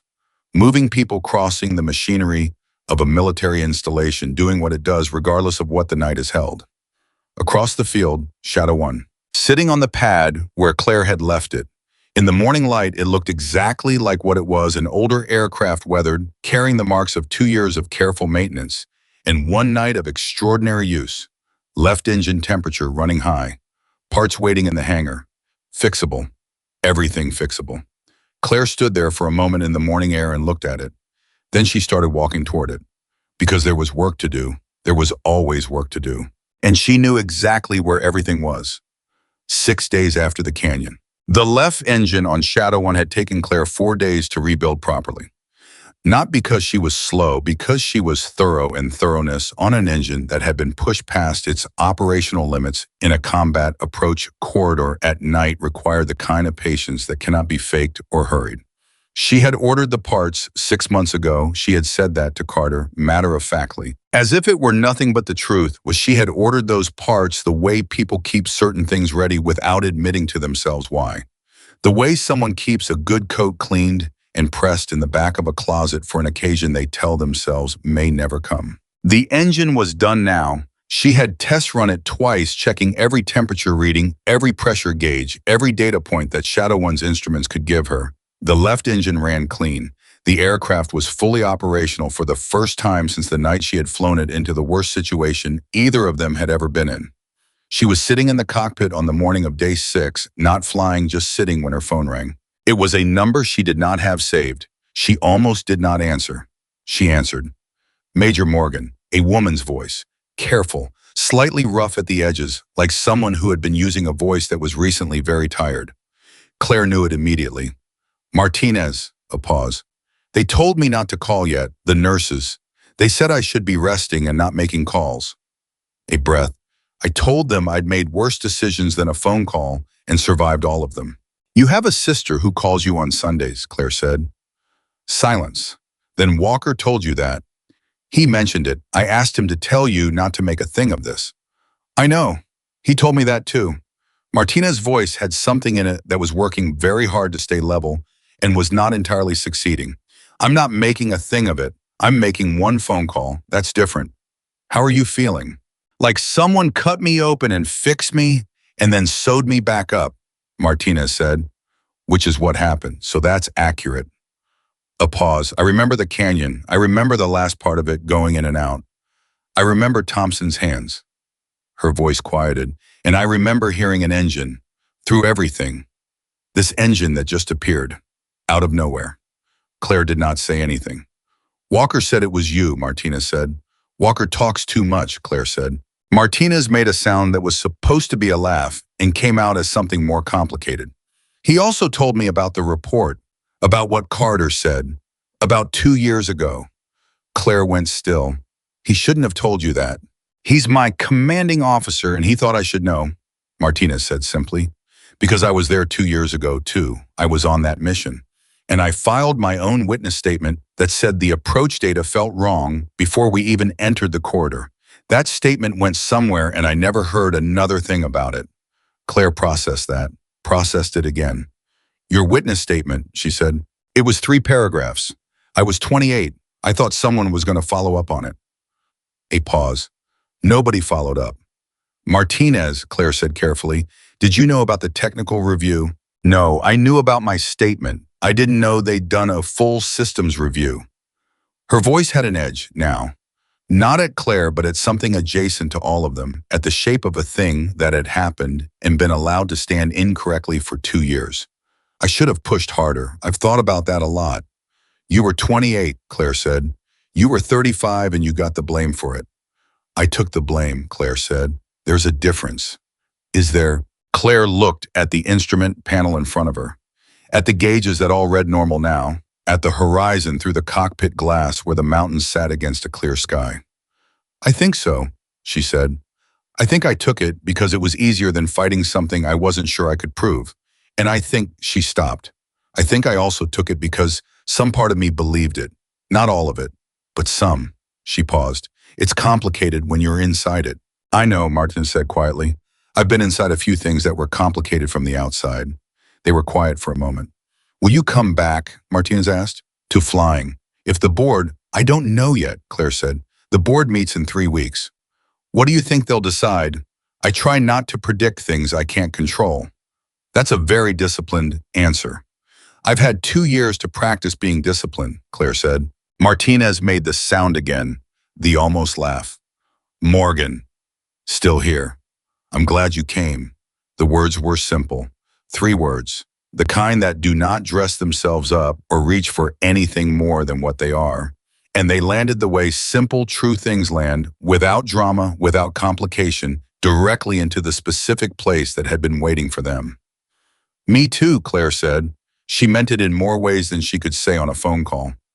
7 days after the canyon, Olivia found Walker in the base gymnasium at 6 in the morning, which was where Walker went when he needed to think in a way that required his body to be doing something else simultaneously. He was running, not on a machine on the track, which was the kind of running that does not end at a set time or distance, but at a point the runner determines. She fell into step beside him. He looked at her, did not slow down. Bennett, he said. Walker, she said. She was in civilian clothes, not gear, which meant she was running at his pace out of choice rather than training, which he registered and did not comment on. They ran for a full lap before either of them spoke. How's your team? She asked. Kowalski's been cleared for limited duty. He's furious about the limited part. A pause. Park and Delgado are fine. Rivera keeps showing up to check on Martinez, even though she's been telling him for 3 days to stop treating her like she's fragile. A breath. Santos ate an entire pizza by himself last night in the common room. I think that's how he processes things. And Thompson. Walker was quiet for a moment. Thompson went home for 72 hours. To see his wife and kids. He hadn't been home in 11 weeks. A pause. He came back this morning. He looked different. Better. Like someone had refilled something in him. Good, Olivia said. Yeah. Walker ran a few more steps. And you how'd the 0900 go? I know the basics, but not the details. Carter is putting the technical review into Morgan's record. He's opening the path to a flight status board review. She let that sit for a second. He also kept my record clean. Walker looked at her sideways. How do you feel about that? Honestly, I don't know yet. I defied a direct order. I know why I defied it, and I do it again. But I also know what direct orders exist for, and it's not nothing, she breathed.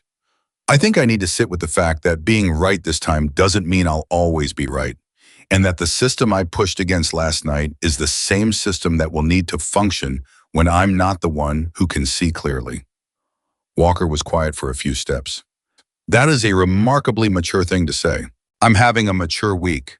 You're allowed to also just feel good about what you did. I feel good about what Morgan did, Olivia said. What I did was make a phone call and get in a helicopter. What she did was fly into a canyon that had already taken everything from her once and do it again anyway. Walker nodded slowly. They rounded the turn.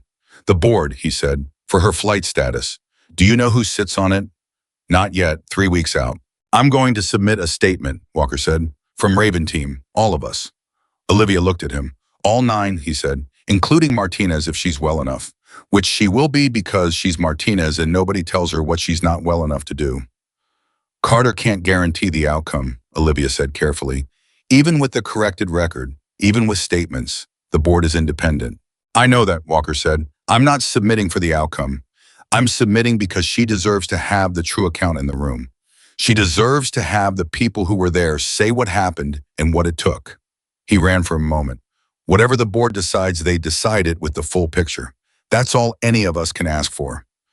Olivia looked at the track ahead of them. Walker, she said. Thank you. Don't thank me, he said. I owe her my life and the lives of 8 other people. A statement is the least expensive thing I will ever do. They ran the rest of the lap in silence. Outside, the sun was doing what Colorado morning sun does, coming over the mountains with that specific quality of light that is different from anywhere else, clean and high, and slightly too bright for the hour, as if the altitude brings it closer. 11 days after the canyon, Martinez took her first walk outside the medical facility on a Tuesday morning. Not far the length of the building and back, but outside under the sky and air that was not filtered through hospital ventilation. Thompson was beside her, which she had initially said was unnecessary, and had then allowed because Thompson had a look on his face that meant this was one of those things that was not actually optional. She walked slowly. She had never walked slowly in her life before this. She was discovering things about slow that she had not known from fast. The specific quality of details that speed moves past without registering, the way a morning feels different when you are not in a hurry to get through it. You're going to be okay, Thompson said, not asking. I know, she said, not boasting, just factually. The surgeon said 8 to 12 weeks before full. I know what the surgeon said. Martinez. I'm not going to push it, she said with the specific tone of someone who intends to have complicated negotiations with the definition of pushing it. I'm just saying, I know what I'm working toward, and I'm not afraid of it. Thompson looked at her sideways. He had known her for 3 years. He chose to accept the statement at face value and revisit it in 2 weeks. Morgan called you, he said. How do you know that? Because Rivera told me you were on your phone for 20 minutes yesterday, and you were not complaining about the coffee, which is what you do on every other call. Martinez made a sound. Do I complain about the coffee that much? You once filed what I can only describe as a verbal formal complaint about the coffee in the field station in Bagram that lasted 11 minutes. It was genuinely terrible coffee. It was, Thompson agreed, but the complaint was thorough. They walked in silence for a moment. She doesn't think she's getting the flight status back, Martinez said quietly. Did she say that? She didn't say anything, that's how I know. Martinez looked straight ahead. She talks around things she's afraid of. Not about them. I know how that sounds coming from me. It sounds accurate, Thompson said. She spent 2 years in that hangar, Martinez said. 2 years keeping that aircraft ready for something she wasn't sure was ever going to happen. And it happened, and she did the thing, and now she's waiting for a board to tell her if she gets to keep doing the thing. Her voice had an edge. Not anger, something more precise than anger. The sharp-edged emotion of someone watching an injustice they cannot fix directly. She should already have it back. The review should have happened 2 years ago. Yes, Thompson said simply, it should have. If the board doesn't, Martinez, Thompson's voice was gentle. You cannot fix every wrong thing from a recovery walk. She looked at him. You can fix it when you're back, he said, and you will be back. And she, whatever the board decides, she already showed everyone who she is. That doesn't unhappen. Martinez was quiet. The canyon happened, Thompson said. She flew in. We came home. Martinez is walking outside in the morning sun 11 days after surgery. Those things are permanent. He paused. Whatever comes next, those things already happened, and they always will have happened. Martinez looked at the mountains, at the clear sky. That's either very wise or very irritating, she said. Usually both in my experience, Thompson said. She almost smiled. For the first time in 11 days, she almost genuinely smiled. 18 days after the canyon, the Flight Status Review Board notification arrived by formal memo copied to Carter's office to Claire's file, and because Walker had specifically requested it to Raven Team's operational record. Claire was in the hangar when Olivia brought it to her. She was sitting on the rolling platform next to Shadow 1, not working just there. She had been spending a lot of time like that lately, not in avoidance, but in the particular way of someone who knows a decision is coming that they cannot influence, and is trying to be at peace with that in a space that has been their home for 2 years.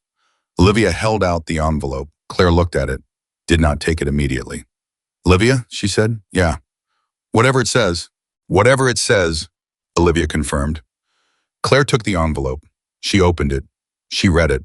Her face did several things in the space of about 4 seconds that Olivia watched carefully and could not fully decode.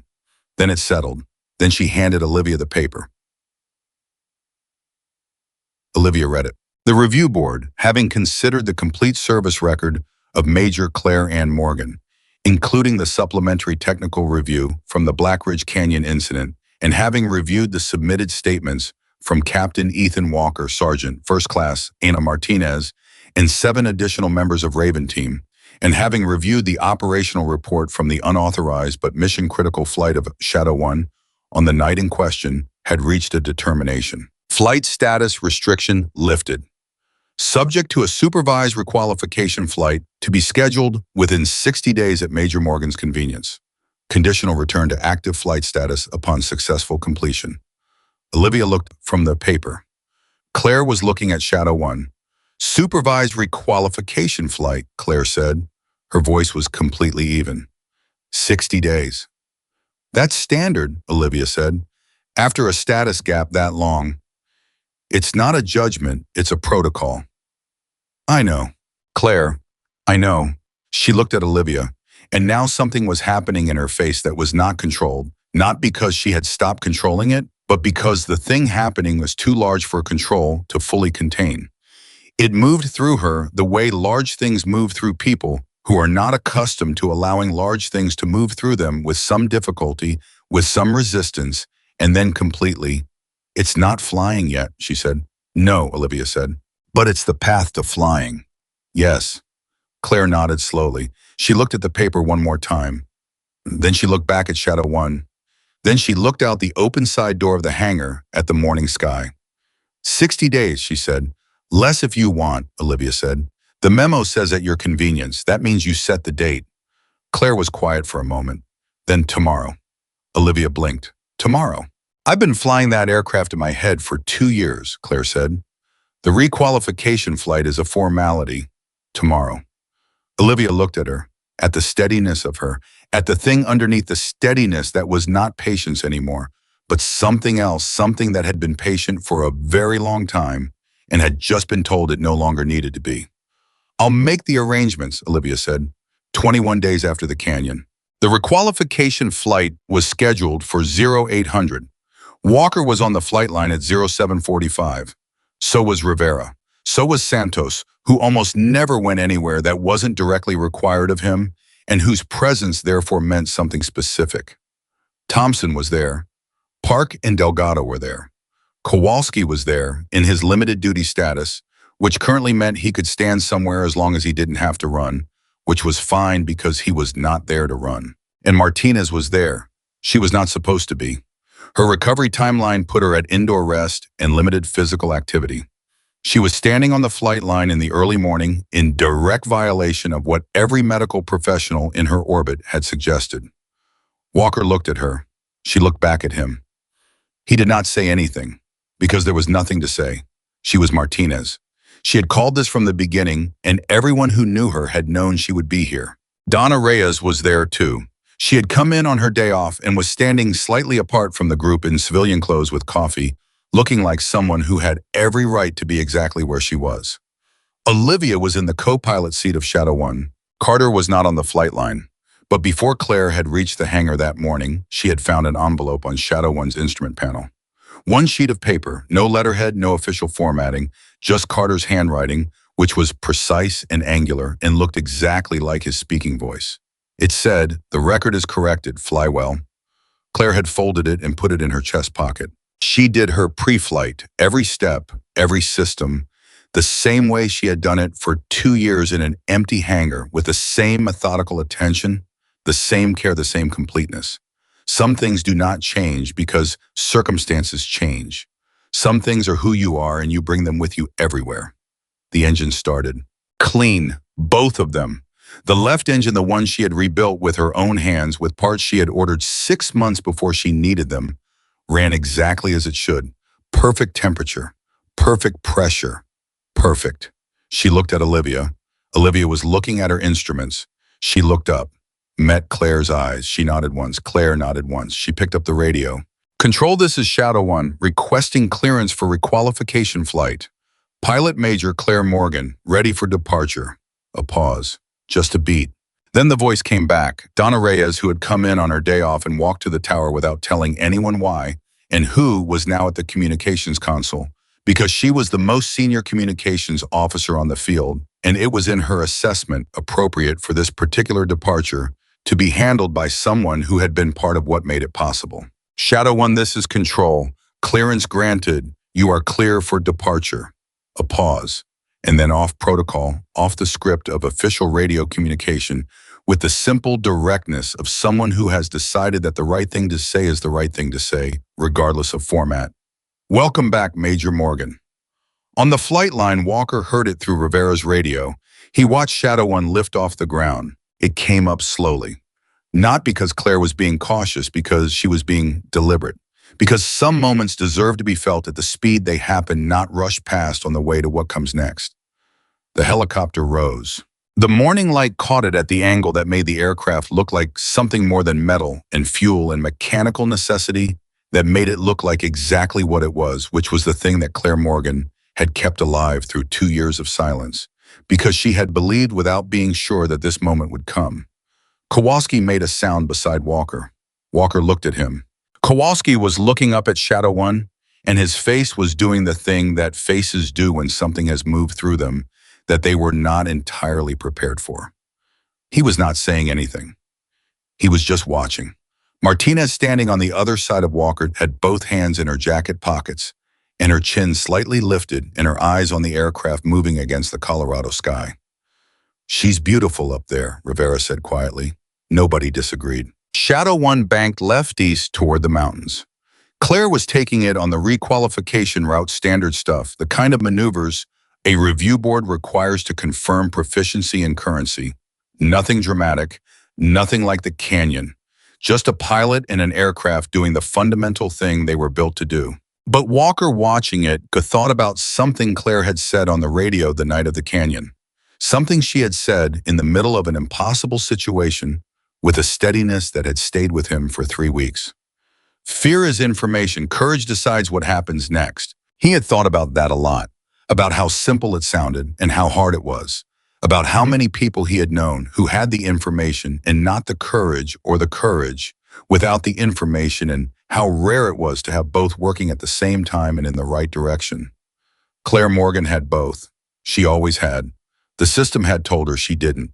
She had spent 2 years maintaining an aircraft in an empty hangar alone, without authorization, without acknowledgement, because something in her understood what she was doing, even when she could not have named it clearly. She was keeping faith. With the aircraft. With herself. With the possibility that the thing she was built to do was not finished with her yet.